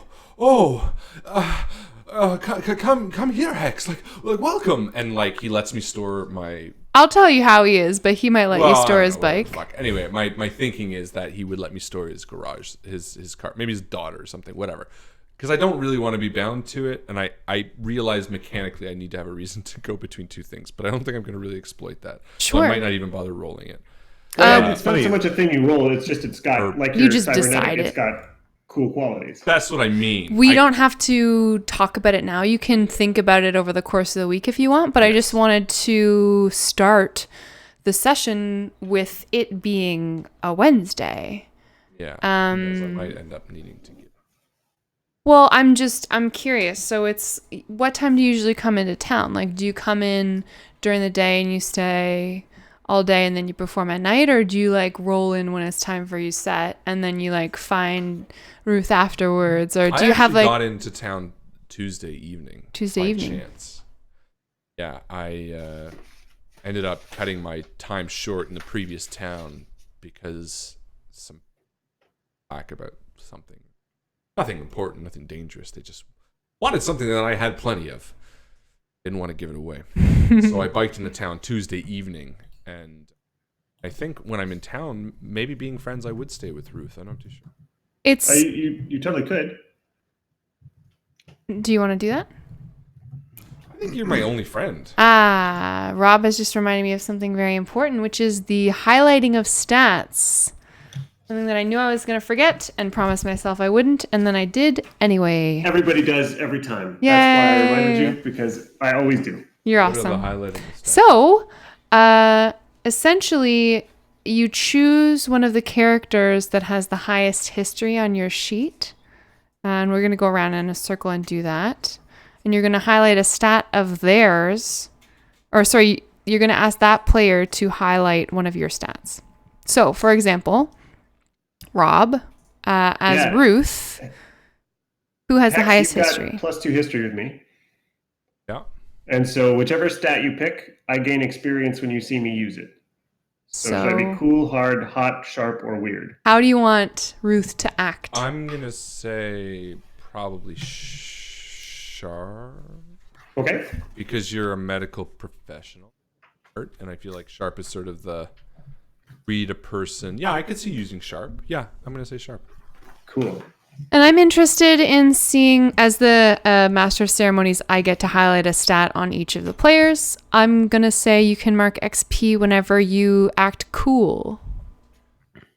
For him or all of us? For Ruth. Oh. Only.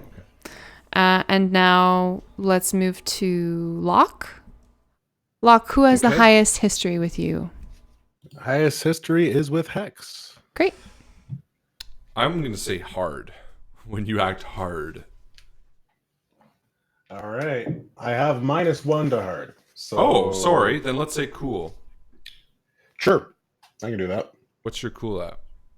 +3. Yeah, that's the one I was thinking. And I'm interested in Locke acting weird, because I think you're the least predictable of the three. So if you ever think about maybe getting in touch with your weird side, you can mark XP. And then I guess for Hex, the only person who hasn't chosen is Ruth. Well, Wait. who's your highest? Who's your highest on your? Oh, my highest would Ruth. Yeah, +2. I want to see you be. I want to see you be sharp. Oh, so this just means when we roll on it, we get advantage? So When you roll no, it, you get experience. this is how you level up. I see. So it's meant to be collaborative, or it's meant to be challenging. It doesn't matter. Whatever you want it to be. Okay, so I check it off. Sharp? You're going to check off sharp Okay. as one of your highlighted stats, and I'm going to highlight your hard stat. I think because you just came out of a situation where you had to flee, you're starting to feel, I want to see you recoup some of that ego. Okay. So does this happen before every game? This happens Or now does at the beginning of play, and then whenever we want to change it, as far as I understand. I see. Okay. At the beginning of next session, if you guys hated how this played out for the next hour, we can totally change them. It's meant not to prevent you from progressing in the game. You're supposed to improve as characters. How many times are we supposed to succeed at these rolls to level up? Every time you roll, is it every time you roll and succeed, or just every time you roll? Doesn't need to succeed. Yeah. You just have to roll that stat. Yeah, every time you roll that stat, you mark experience. Oh. And experience, interesting. experience is in the improvement category. You see improvement? There's 5 bubbles beside experience. Oh, so I have to use sharp or hard 5 times. Yep. And then, or your history changes to +4 or -3 with someone. Yeah. Then And you mark your history experience. changes at the end of session, or when you get hurt by somebody, or when you heal somebody. Also, you could mark XP on some of the special moves. Like if you have sex with someone, you might mark experience, depending on who you are. Where are the special moves? Your angel move, angel special. Like for the angel special, If you and another character have sex, your history with them on your sheet goes immediately to +3, and they immediately get +1 history with you on their sheet. If that brings their history to +4, they reset to +1 as usual and mark experience. Interesting. Okay. yes. But I think yours is different. Yeah, of course. Is mine different? Your sex move. Everyone has a different sex move. Oh, I see. Gotcha. Oh, the Battle Babe special. If you and another character have sex, nullify the other character's sex move. Whatever it is, it just doesn't happen. So sex with you is like nothing happened. So I'm not going to have sex with you. You might in a story. It just wouldn't mechanically. have a mechanic. Well, in real life. That too. Yes, please. Oh, sorry. I mean, yeah. So Hex, as you roll into town, into Crashmere, you are greeted with a familiar sight. It feels a little bit like coming home. This may have been one of the closest things to home that you've known in a long time. I picture Crashmere as a place with a number of mound-like hovels covered in corrugated sheet metal, in scavenged pieces of iron. There's piles of car tires, some like chicken wire holding things together. There's also an old wrecked airplane that's like forming kind of a scaffolding above part of the settlement. Someone strung up a bunch of Christmas lights. It's got kind of a festive look to it as you create dust moving toward the town. I bring my bike to where I usually park it. Friend of a fan. Yeah. Someone associated with Papa Franklin. The garage is called, let's say it's Jer's Garage. Jer? Yeah, Jerr. He'll sometimes do work on your bike for free if you've got something he wants. Like, this raises a question about barter, but we'll get back to it later. And I pull it in, and the gate is closed, the door is closed. And I stand off my bike, put the kick on, and walk over and kick the door a few times as the metal sort of echoes and erupts high along the side. Open up! Yeah, just a minute. You hear Jer just prying his lanky ass off of the creaky springs of his busted up couch. And as he's doing comes that, to the door. Take off my helmet, my short black hair cut thin at the sides, sort of slicked back with sweat. The blue in my one good eye and the thin stubble I have on my catches the light, and the gold in my other eye sort of starts whirring softly as an eyebrow raised, my leather jacket sort of framing my slim figure, and hear Jer on the other side. I head back to my bike. Yeah, he cranks open the garage door, and you see him inside, hairy little dude. He's got like an oily, thick apron on the front of him. You just coming in early or what? Yeah, or what? And I get off my bike and turn it off almost immediately. You still okay to house her for a little bit? I look back at her longingly. No. Yeah, no, that's fine. You got somewhere to stay tonight? Yeah, I always got somewhere to stay, and I tussle his little greasy head. Ah, stop it! Get the fuck off And of I me. walk out. You coming by tonight, the gym? What? It's a Tuesday, isn't it? Oh, fuck. Yeah. Yeah, that's what I said, man. You're fucking early. Guess you're right. I'm supposed to hold on to this heap of junk for 2 days. Yeah, I appreciate that. All right, whatever. And I head over to Ruth's, I guess. Cool. Are you there, Ruth? Sorry, what's that? Are you home? Yeah, I think Ruth is. What time of day is it?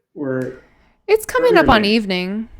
Evening. Okay, so I think Ruth is just getting back home. She's sort of been out wandering around the town, trying to like go door to door and see who's got like something broken or crooked or scraped or something she can like trade a little bit of healthcare for, because they're getting down to the like very end of the E on the diesel and the tank at the back, and she's getting desperate. I think she's already siphoned everything out of the ambulance into the generator. She's trying to scrape together some money to get some diesel. Cool. But so just like getting home just as Hex shows up. Hey, Ruth. Hey, there you are. You were expecting me. I'm a day early. Normally I come by Wednesday. I thought I'd surprise you. And I kind of walk up behind her, ready to like tussle a little bit. Oh, it's not Wednesday? Whatever. I mean, come on in. I'm giving you shit. I have to say, why are you here early though? There was some assholes in fucking the other town, that little rust bucket fucking town. And I walk in after her. I'm picturing like, you said it's like a building, right? Yeah, I think it's if you started with like a domed over, what do they call those? Like a Quonset hut kind of thing, and then you just started attaching shit to it, or moved it so it was butting up against another building and sort of like stitched things together so it didn't rain in there. I think you'd be getting pretty close to the vibe. Maybe it's attached to like a rundown old like barn. Something that you guys have repurposed and built onto. So there's like stables. There's a poured concrete floor that's pretty cracked up. But some of the support beams are still standing. You've got most of a roof on the thing. Then attached to that, you've got these like hovels. They're sort of splayed out to one side. Love it. Yeah, and as I enter, I'm sort of pissed off still. These fucking guys, man. They tried to take a look, and I lean forward, and you can see these like deep gouges around my eye. They thought this was a fucking gold doubloon or some bullshit. Oh shit, that's gonna hurt. Might get infected. Yeah. Well, I was hoping maybe you could take a look at it, and I take out my eye. Well, I absolutely can. No problem. Thing is, lights are about to go off, in a matter of a little bit. So long as you got a little bit of, like, I hate to charge you. I hate to charge a friend. Hold on. Whoa. What do you mean fucking charge me? You're not charging me for this. The lights are about to go. Like, I need gas. How am I supposed to pay for gas if I'm spending all my time fixing I don't know. eyeball? Stop fixing people for free. Don't you charge people? Don't people get hurt here? Locke, are you kicking not as around? much as you. They're starting to make quite a bit of noise in the way that two friends who are giving each other some shit often do. Are you around? Yeah, sure. I'm Just listening to the curious. whole thing, just waiting for my moment to make my entrance. Look, if you can't get enough jingle together to fucking keep this thing going, then just abandon it. Let's go sell it for scrap. You can sit on the back of my Harley. We can go somewhere. Come on, Ruth. I know you want it. I'm not leaving this place. Look, give me your eyeball. Let me take a look. And I drop it out and toss it to you. I think she presses the safeties in the right order so it's not going to start beeping on him. And then just sets it down on a bench not too far. Takes out there's a bit of a. She unwraps something, plastic, sort of sanitizes the whole thing. Puts that rag place somewhere is else. looking nice, Ruth. You keeping it clean? You got house guests or something? There's always someone new hanging about. She buffs off. It's just a scrape on this thing. It's not even, doesn't even really need a tune-up. You're still early. I think she polishes it up and brings it over. X is already sitting on the couch with his like muddy boots up on the coffee table, like on top of some magazines. Yeah, I think seeing that you might be looking for an excuse not to leave immediately, she might just leave the eye on the bench over there and walk over and sit down Yeah. You don't mind if I crash here tonight, eh? This couch still holds me. You're welcome to it. You know how it is. If I go out there, if I go to the fucking gym or I try to get a room, people are gonna be hounding me, asking me for fucking autographs and all that kind of shit. I get it. No, you're always welcome to stay. I understand it's not going to be a super quiet night for me, but you're welcome to take the couch for what it's worth. There's the sound of metal being moved as someone makes their way through the room. And after the sound of bare footsteps approach, you see the tall, built, naked form of Lark. Oh, hey, Ruth, I was wondering, I got a bit of a paper cut. I was wondering whether or not you... Oh. Hex, right?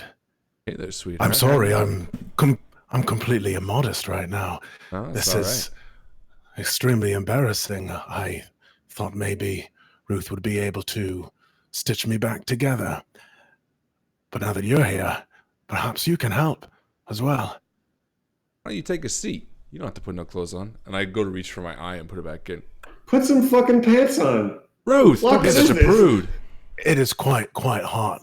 The weather, I was expecting it to cool off at night. Ruth, the guy is hot. Let him do his... Hasn't. Exactly. I'm hot as fuck, Ruth.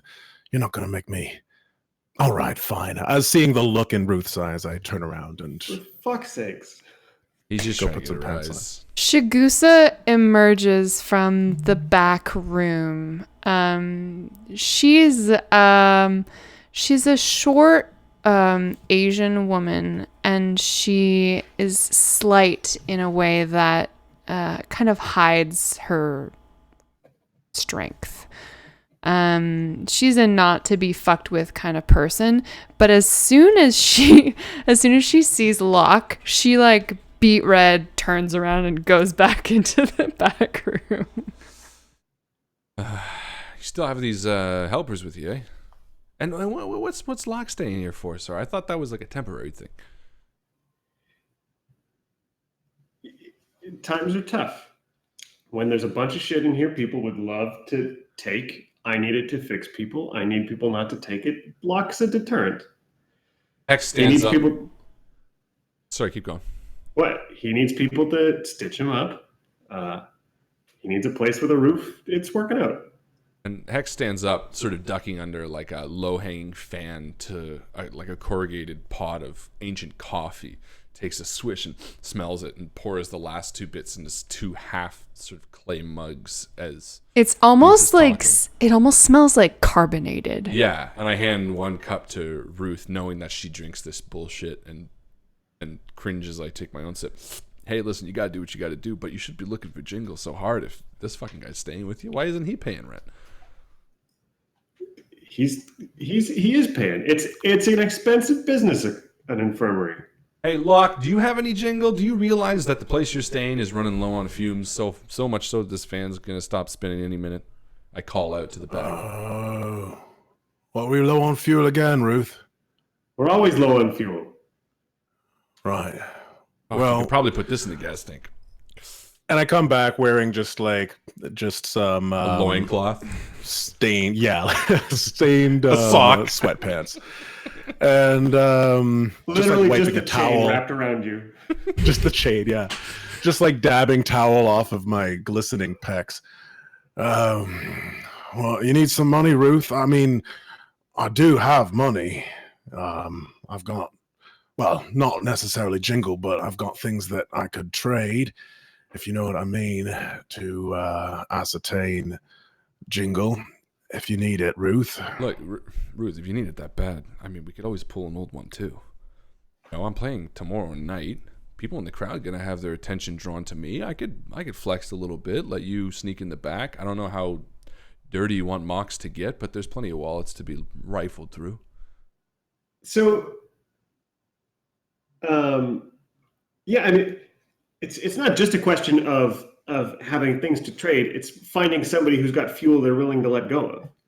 I mean, And that's part of the issue of scarcity. You haven't seen the fuel tanker come around for like a solid week at least. Like fuel doesn't seem to be for the getting right now. so who's the guy who usually brings it, or who's the person who usually brings it? Donuts. Donuts is the guy who drives the tanker. He's kind of crazy. He's missing all of his teeth. And he comes by on a semi-regular schedule. He's a friend of Papa Franklin's, as far as you know from way back. I mean, the last 5 years around here, it's been Donuts who'd show up, every week or so with the big tanker. We haven't seen him, so now we're all scraping together to figure out who's got the littlest bit that they can trade. Like we're on dire ropes here. Would you try so whether we can, Franklin about this?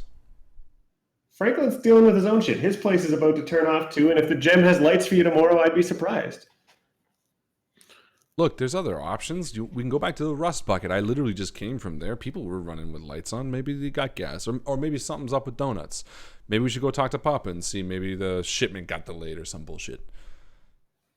And maybe he can come. And I sort of gesture to Locke in an uncomfortable. Oh, Ruth, should I keep my pants on?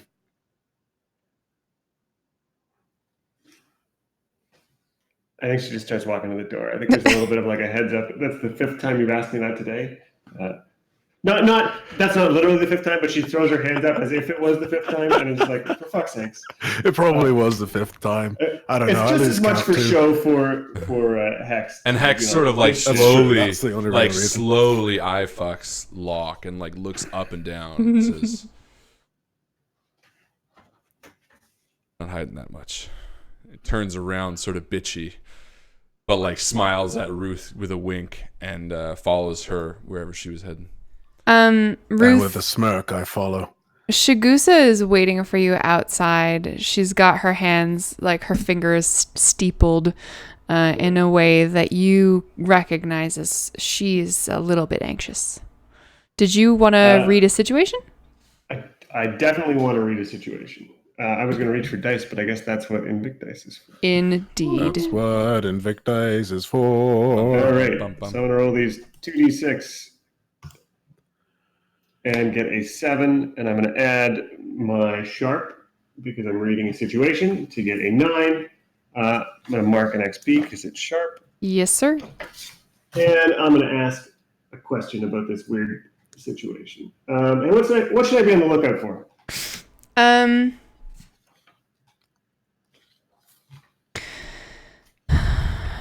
She is obviously trying to get you alone, and has some important information to tell you from her body language. You know this woman for enough years, but she's hesitant to tell you right now. Where are you going, Ruth? We're trying to figure out what the hell's up with Donuts. I figure now that Hex is in town, there's an extra able body to send. Right? Like, do you want to? You guys go on ahead. I'll meet you up at Poppy. It's so nice to see you, Hex. Hey, baby. You don't come around very much. Here almost every week. Yeah, I don't like the gem too much. I'll catch up with you guys later. Yeah, hey, bring your friend Mox too. Sure. Yeah, Ruth, and she leads you back inside as Hex and Locke sort of move off. Yeah, Hex and Locke idle outside. What's in your mind? I'm worried about Grundle. What do you mean worried about him? Well, I mean, I'm worried about him too, but what? Because of the gas situation, you might want to go take a look. And she leads you back into the back room where you have the majority of your stationary clinic equipment. This is like the OR in a way, like emergency room center, whatever. Back to like, I don't want to say like gurney because it's not anything so sophisticated, but something that you're using as a flat surface for this body. He's been here for how long now? I mean, a month-ish. Okay. Like it's long enough for Hex to come drop this whole situation in the lap, us to go get Grundle, and him to go ruin another city and then run away. Yeah. So as Ruth assumes happened. She doesn't know, but She's got a sense. You are not doing modern nursing care on this patient. Like, he's covered in bed sores. He kind of stinks a little bit. Like, the lights on... It's a question of resources. Yeah. The lights on the monitor are blinking in a way that are telling you you're still doing the job of keeping him alive to the best of your ability, but there's a new beeping that tells you something not good is happening. What kind of beeping? It's like a semi-regular, like beep, beep, beep, beep, beep, beep, accompanied with a red light. All right. She acts on instinct. Was just about to leave. She goes over. She's hearing this beeping, so she wants to like check his vitals, see what's going on. She ends up touching him without a glove on. Ooh. So are you going to roll for healing touch? I think it's just going to happen, whether she likes it or not, and Okay. she definitely doesn't like it. But I think it just is a thing that's going on. So roll that. Roll them bones. Roll them That's bones. a 7 minus 1 is a 6. Boy. Is a miss. So on a miss, first you don't heal them. Second, you've opened both your brain and theirs to the world's psychic maelstrom without protection or preparation. For you and your patient, if your patient's a fellow PC, which it's not, treat it as though you've made that move and missed the roll. So it's as if you have opened your brain to the world's psychic maelstrom and fucked it up. Yeah, because I did, and I did. You did, and it is that. Basic moves, open your brain. On a miss, be prepared for the worst. Ruth, what was it like the first time you experienced the maelstrom? I mean, the first...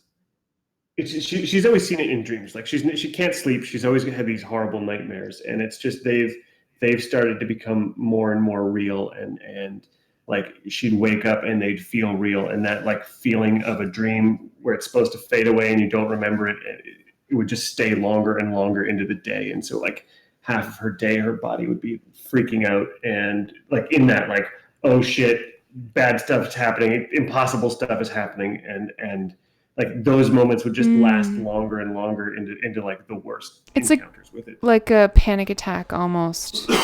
Yeah, but it's also with like memories of things that didn't happen or are impossible that feel real that she's carrying. Like there's stuff that like feels impossible but also real, or also like that it happened. And I think that's been her experience of it until recently, when this shit started happening, when she was touching people, and it's been years of training till it'd be like, oh shit, I need to. Okay, Ruth, you feel as you touch your hand to the face of this disfigured warlord who reeks, who is covered in sores.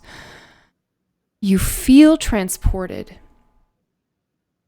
The sensation of static, like all of the hairs stand up on your body, overcomes you, and the sound of roaring waves fills your ears.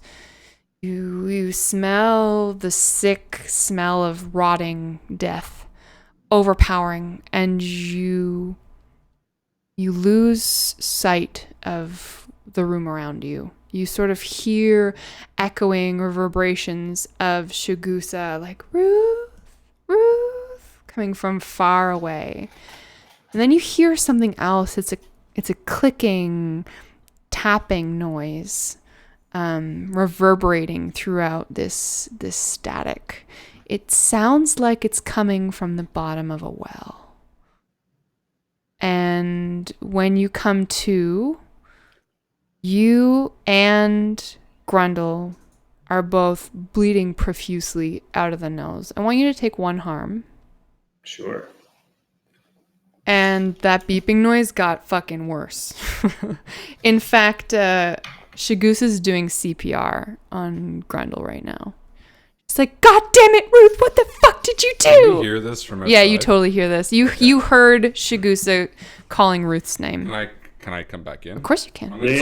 So like Locke and I are like out front. I figure I'm like smoking a cigarette, just like watching him from the corner of my eye me. Yeah. Yeah, I'm just looking at him, just with a slight smile on my face.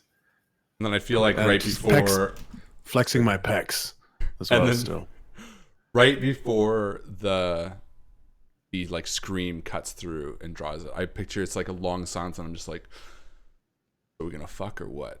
And then the scream's like, "Ah!" And I'm like, "Oh!" And I turn around and run inside, and I'm going to roll to the situation. Read a situation. Can Please do. Yes. I'm going to roll to read a situation. I did not succeed, so I only got a 5. Ask one anyway. Ask one question. Yep. Now I roll I get an experience regardless of whether it succeeds, correct? That's right, baby. And my situation question will be who's in control here, I guess? I mean, no. Has to be these, right? Yeah. So who's in control? Shigusa seems to be in as much control as you can see from the situation, which is basically none. No, the whole situation is fucking out of control. And I see that fucking guy though, Grundle, and I'm like, why? And the first thing I scream, I'm just like, why didn't you fucking kill him? My move, you see that Ruth is bleeding and on her knees and basically passed out. What do you do? I'm going to kneel down next to her and be like, oh fuck, Ruth, and like kind of slap her cheek, and I'm going to try to do some sort of first aid stuff. How does that work? You don't have to try a first aid thing. Right. I get her back up. I guess I wake her up. Locke, what are you doing? Say what happens? I forget. So I just say. Presumably, like I'm conscious, right? Yep. Oh, okay. Yeah.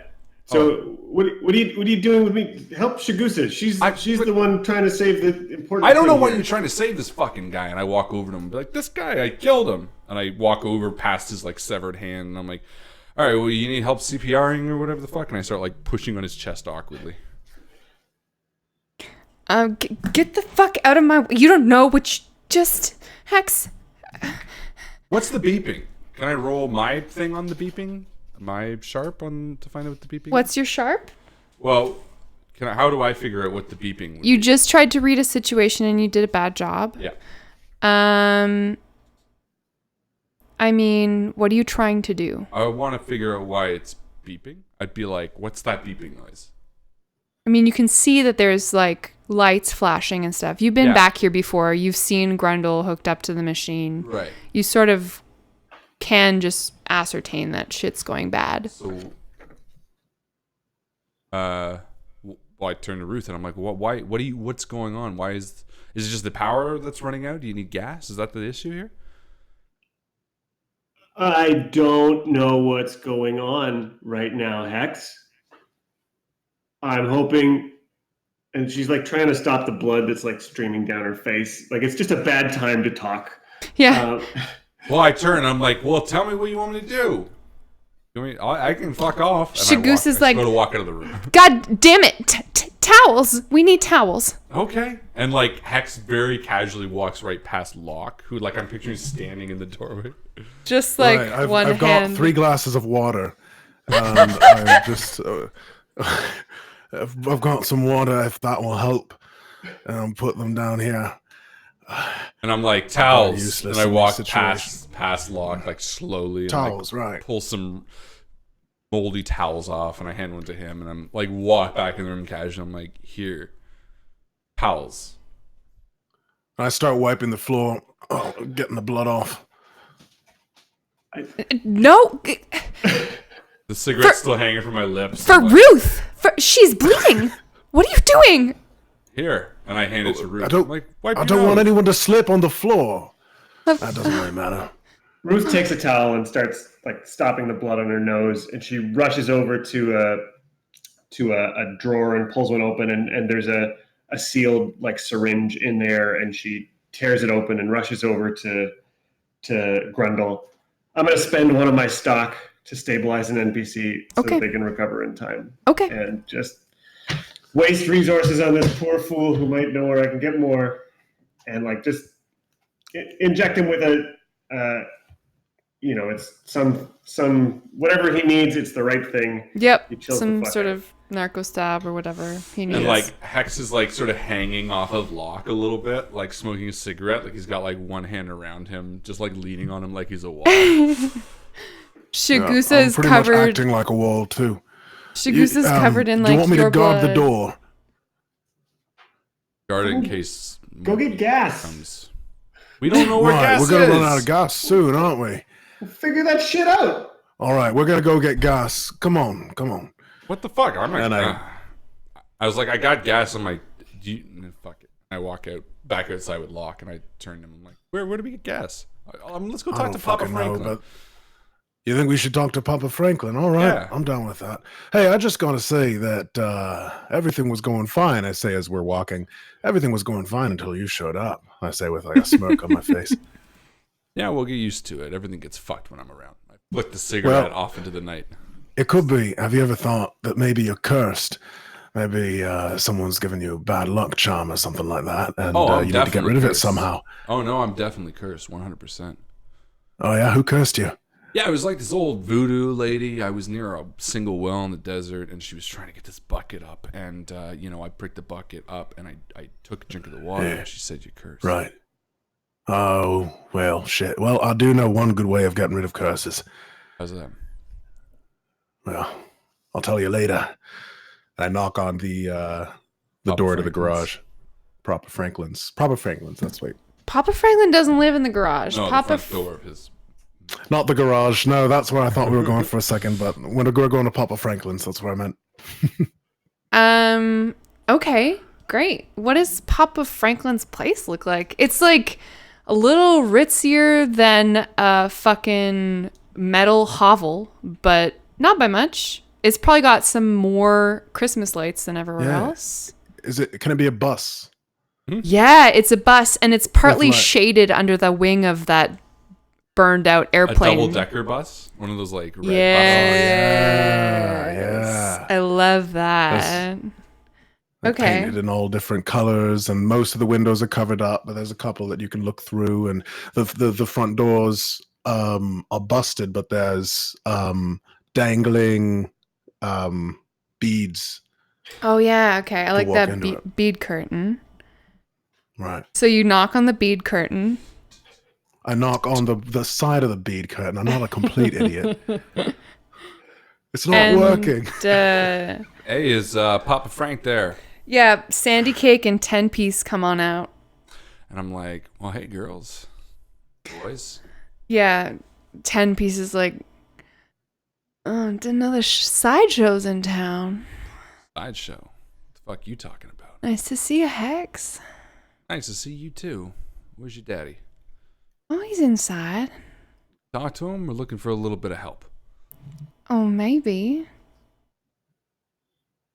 I walk in past the bead curtain and like push my hand up against her face and sort of like tap it a little bit. Daddy's busy. Time for me, sweetheart. I go to push past her. I'm sorry. He said he's busy. Well, look. Tomorrow. It's getting late. Need some help tonight. Yeah, well, he and Mama are a little busy. Well, look, all he wants us to do is take a look at his garage. You hear a voice from the back of the bus now that you've like walked in a few steps, and he's like, "Who's there?" Hey, it's me, Papa. Hex, is that you? That's right. Shove off, Mama. And this like young thing comes on through, and she's like, making me late for my appointment. And then she pushes past you. She's like half getting dressed. And the bus on the inside, he's upstairs, I think. But the main floor, as you see as you pass, as you climb the stairs, is like hollowed out. There are like some of the nicer pieces of salvage that you've seen. There's like an actual wooden kitchen table with some mismatched but like some nice kitchen chairs around it. That sort of shit. There's a stove.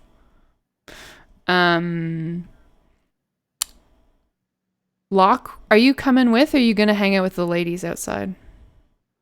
Oh yeah, I'll hang with the ladies, no problem. You've got this under control, right? Oh yeah, Hex. Yeah, of course. You do you. Beware of that one. Right. I'll point to one of the girls. Who did I say? Ladies. 10-piece. 10-piece. And some other little sandy thing. cake. Pancake? Sandy. cake? I like pancake. I'm pancake. Big flat. And I head upstairs towards Papa Franklin. And sort of like with my swagger reach the top step, and I'm like, Yeah. Papa Franklin's place. Man. What? it's What? got lava lamps all over. Like more lava lamps than you can imagine. Okay. Yeah, it does. I just see like different layers of lava lamps of different shades of color that sort of like catch the corners of the whites of his eyes and make them look really fucking freaky. He is an obese man, perpetually reclining. I don't think you've ever seen him standing up. No, I don't think his legs work. They're all rotted and full of holes. Yeah, they're kind of like bent away underneath him in kind of a disturbing fashion. Like gangrenous and falling off. But so maybe Ruth like has a standing appointment with Papa Franklin to see maybe he's got diabetes. Yeah, that's what I was thinking. Or something. I mean, we wouldn't know it as such, but He's got the sweets. yeah, he always knows where like the good produce is. And he's like, Hex, yeah, come on down. Listen, I don't mean to disturb you. Doing a gig tomorrow night at the gym, as you know, long-standing #1 audience member. I appreciate it very much, but I'm staying over at Ruth's place, and she needs some help. I was wondering if I could get a little bit of gasoline from you. I'm gonna try to manipulate him, I guess, or fast talk him, or bluff. No, manipulate, right? I guess so. Or I guess I could be like, okay, let me think. Actually, instead I'll say, how can I get that in? Listen, I'm gonna need to borrow some of your gasoline. I know that you keep a stock here, being the head honcho and whatnot, but deliveries hasn't come yet from Donuts, and obviously Ruth's gonna pay you back for whatever we do now. I don't know, Rob. You could go either way. I'm fine with that. You can give him a reason, and yeah. But if he were to try to like, I guess you're trying to The question convince, is, right? What would happen on a miss? Do you have something that how this could go horribly wrong? Nothing, no. So you just do it. So then what would he say? So Yeah. would he say yes or no? And Yeah, run it's with it? just a role play. Papa Franklin's like, well, I could spare a quart. I could spare a quart of gasoline. I tell you though, Hex, supplies running short here. It's not something I can just give to you, though I'd love to. You being like a son to me and all. Well, cost are we talking?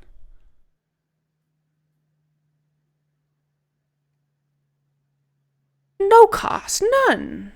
What do you take me for? Some kind of tyrant? Just a favor. Let me hear the favor first. I know as somehow you go round in the wide world telling tales of, you know, the kinds of people tales are told about. I'd like it if you wrote a story about me. Oh, you want one of Hex's great adventures? Want to be Papa Franklin, savior of mankind. He stood against the unrelenting forces that wanted to attack the small town of Crashmere. He who stood, gun in hand, in the hot desert sweat, firing round after round into mutant as they ran towards this town, saving innocents. You see the light of the lava lamps glimmer in his piggy little eyes, and he kind of looks into the middle distance like, maybe there'd be some kind of story like that. Hex sort of walks closer as I'm saying, said, a story that not only cemented your name in the hearts and minds of many, but Paul's. And then he nods to himself and he's like, now don't go telling any tall tales. I want it to feel real, you know. Franklin, all my stories are real. And you bet your fucking ass people listen to them. And Well, you bet your fucking ass that your name carries more weight after a story of mine is done with it. But it's at least going to be 5 chords for that. and now you listen. I told you, I don't have more than one to spare for you. It's gonna have to do, Hex. And I expect to hear it tomorrow night. If I want to manipulate, though, or anything like that. There's gonna be no... There would be a consequence there, because he might not give that one. he might... Yeah, I mean, you can... If sure. you want him to give Roll all the gas he has and give him a reason, that's definitely that could be a thing. He might not have more than one. Well, he So- must have something. So yeah, why not try that's the to manipulate him? Yeah, I mean, I don't know. We're playing with the rules right now anyway, so I'm Yeah. kind of figuring I might as well Let's do try. it. All right, so I'm sort of upping the ante, saying he gets a great story. I need more oil or gasoline or whatever the fuck. Mm-hmm. So I'll roll hot. High hot anyway, so hopefully it'll be a good roll.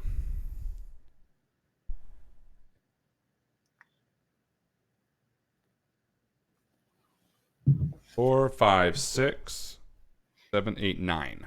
Great. So they go along with you, but they need some concrete assurance, corroboration, or evidence first. Oh, perfect. Yeah. So I'm like, listen. Oh, how the hell do I do a concrete thespian evidence? I whistle for the girl in the front. Yeah, so Sandy Cakes comes on up. I'm sorry, Hex. You don't know me all too well, but I don't come for a whistle. That was the other one I wanted, the one that would corroborate my story. Go get the other one. 10-piece? She's like, hi. Yeah, so it's just something that... You have a different whistle for the other girl? I don't know. I need... How the hell do you No, get sorry, I meant evidence? tweet tweet woo. How Not do I do tweet evidence tweet for an oratory? And So I show up and I'm naked. Yeah. I was like, And you whistle for me? I guess I would wrap my arms around her sort of and be like, listen, 10-piece has been there for everyone. The ones that you haven't seen. Tell them, honey. My stories tantalize. Do they immortalize? They electrocise? And her eyes are kind of rolling back in her head as you hold her close to your like body. whispering in her ears, like Yeah. Ruby Rod. Yeah. Like one of her legs starts twitching a little bit. Yeah. She like kicks a little bit like Thumper. To my stories, put the name of who. And Papa Franklin's like, all right. I get it. You're good at what you do. I see that. Here's my deal. 1 quart now. 4 quarts after the show tomorrow. All right. Payment upon delivery. You understand? Trusting you now, Papa. And I reach out and shake his like sweaty, meaty, almost like soft, squishy hand. Yeah. Like his skin is, yeah, like his flesh is Like porous. shaking hands with mayonnaise. Yeah, sort of. Whoa. And I say, "Where's the quart in the garage?" I'll have Sandy Cakes get it for you. And she does, and she heads past Locke on her way out. So I was kind of picturing an interaction happening. I was trying to Sure. keep at least one of the girls preoccupied. So can the other girl go get the Mama is quart, or- still around. I mean, Oh, Mama's still Mama around. was Okay. hanging out with you the whole time. Oh, sweet. Okay. So when you come outside or look outside, you see Locke standing up against a I guess piece of sheet metal that's been leaned up against a some sort of beam or the side of the plane. And I'm standing there, and he's naked, and Mama's there with a bunch of knives, and you hear Locke clearly saying, "All right, now throw them at me. Throw them one by one, and I'm going to dodge them. And if I get them right, then you owe me something. All right?" And she starts throwing the knives. Mama's like, and what do I owe you? Well, I was hoping it was going to be one of the single girls that were out, but I don't know what kind of relationship you have with Papa. I wouldn't want to infringe on anything like that. But if you're single, I know exactly what you'd owe me and what we could do after I dodged the knives. And she cackles and she throws one at you. Does she hit you? All right, so yeah, this is just me playing with roles. So Yeah. how do I I don't think dodge? I think this is entirely just like a narrative thing, right? Or you could be doing something under fire. That's You're what I was trying to hoping really- for. So I'm taking a deep breath, and I'm going to get to my center, and then I'm going to dodge these fucking knives. All right. So do something under fire. Roll plus cool. So 2d6 plus 3. All right, that's 7. So you So that should fundamentally succeed on what you were doing, which was to dodge the knife. Right. But you flinch, hesitate, or stall, or I offer you a worse outcome, a hard bargain, or an ugly choice. So, interesting. What would a hard bargain be in this situation? So do you get to choose all of these things? Yeah, this is my choice which as one? the MC. Gotcha. I Okay. think in this situation, how far away from you is she? Are her? She's Grammar. I'm gonna say I set the distance at 20 feet.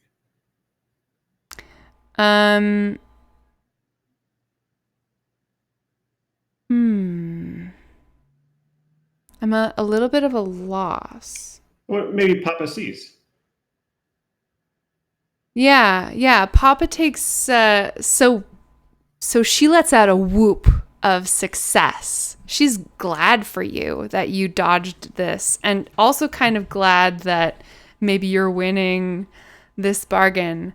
And as you continue to dodge these knives, Papa is watching out the window, and he sees as one of his women, essentially, comes over to you after you, like, glistening, sweaty body, and she throws her arms around you and starts making out with you.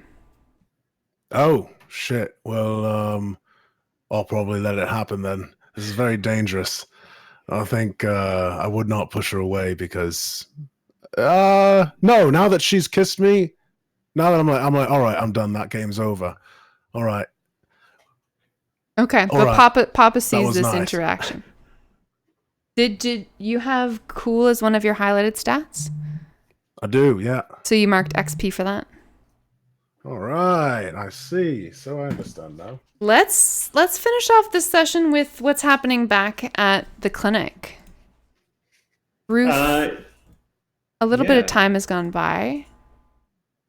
I think she stopped her own nosebleed. Yeah. Yeah. The narco stab has worked its way through Grundle's system, and the beeping has gone down to kind of a casual blip. What do you do now that... This can't go on this way. I think this is sort of Ruth talking out loud to Chigusa, trying to workshop. Maybe she's got Mox and Chigusa both in there. There's like one of those like differential diagnosis kind of scenes. Oh yeah, sure. Like it's something where it's like this can't go on this way. So the problem is definitely, I know that Grundle knows where a whole bunch of medical equipment is, and we need to find that. We can't get him to wake up and tell us. We need to know what he knows without him awake. Ideas. And she's just throwing stuff around. And I think I want to work on Grundle like a savvy head works on tech. I want to figure out how to get memories out of this man's brain. Okay. And so I think maybe the rest of the scene is just us like throwing around ideas and coming up with our plan. Yep. And we return with the court. Amazing. That way I don't have to remember what we were doing last time. Yeah. I think next session we're going to start out with the figuring out of what we can do about Grundle. Let's leave the week to think about that. That's where we're going to start off this season of gameplay. And let's go through the end of session history upgrades, right?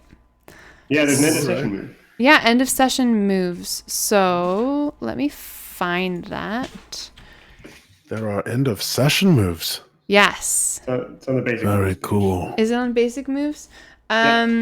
Wonderful. So at the end of every session, choose a character who knows you better than they used to. So everyone do that right now. If there's more than one, just choose the one at your whim. If there's no someone that knows you more than. Yep.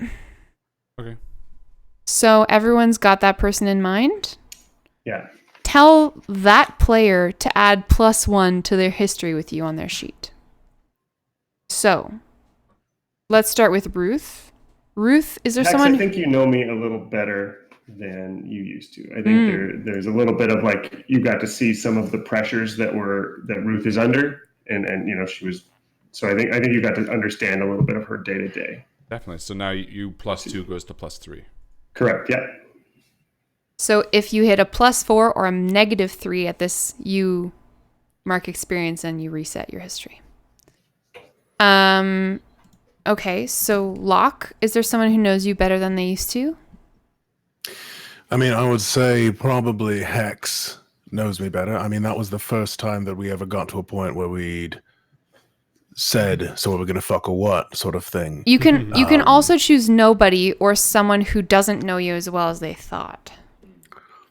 Oh. I already changed. No, I think Ruth knows Really? me just as much as she used to. Yeah. I think Really? Ruth You knows. changed it? I already marked it when he said my name. I wrote it down. Okay. So I just mind. And I would probably equally say the same. I think probably Locke knows me. Yeah, I'd say Locke Okay. and I. So Locke, you chose Hex, and Hex chose Locke. Yeah. Great. So you guys both mark +1 with history. All Now right, yours I is get up an to extra 4. XP because Yeah. lot goes up to 4. And Nicely you're set back done. to +1. Now Yeah. you're back to plus. Yep. What was I at before for you? You're at 0 for me. You were at -1 and then you're at 0. Well, now at least you're not trying to push me away. So Locke, you got up to history +4. So you reset to history +1 and mark 1 XP. All right. Did anyone level up? No. Okay. It was a short session though. Yeah. so. I got And it one. resets to 0? Resets to +1. +1. +1. Thank you. Yeah. Thank you. Amazing. Ladies and gentlemen, that was Apocalypse World Session 0. Next week, we'll be starting Session 1, which will sort of probably be a bit of a sort of recap or in-game sort of explanation of where we're starting with Grundle, so that you probably could watch it at Session 1 and not be totally lost. Makes the most sense to me. So next week, expect some Apocalypse World action. We gave out a ton of mid-game XP this week, so we're not going to do an end-game post, but you guys were all wonderful. Thank you so much for hanging out with us. We had such a blast. Whew. This is going to be a lot of fun, so I hope you buckle up tight. Huge thank you to Joe for running a wonderful game, and to the players around me for creating wonderful characters. Yay. And get ready for the wildest ride of your life. As my friend Rob always likes to say, It's time for bed. time for bed. Good night. Good night.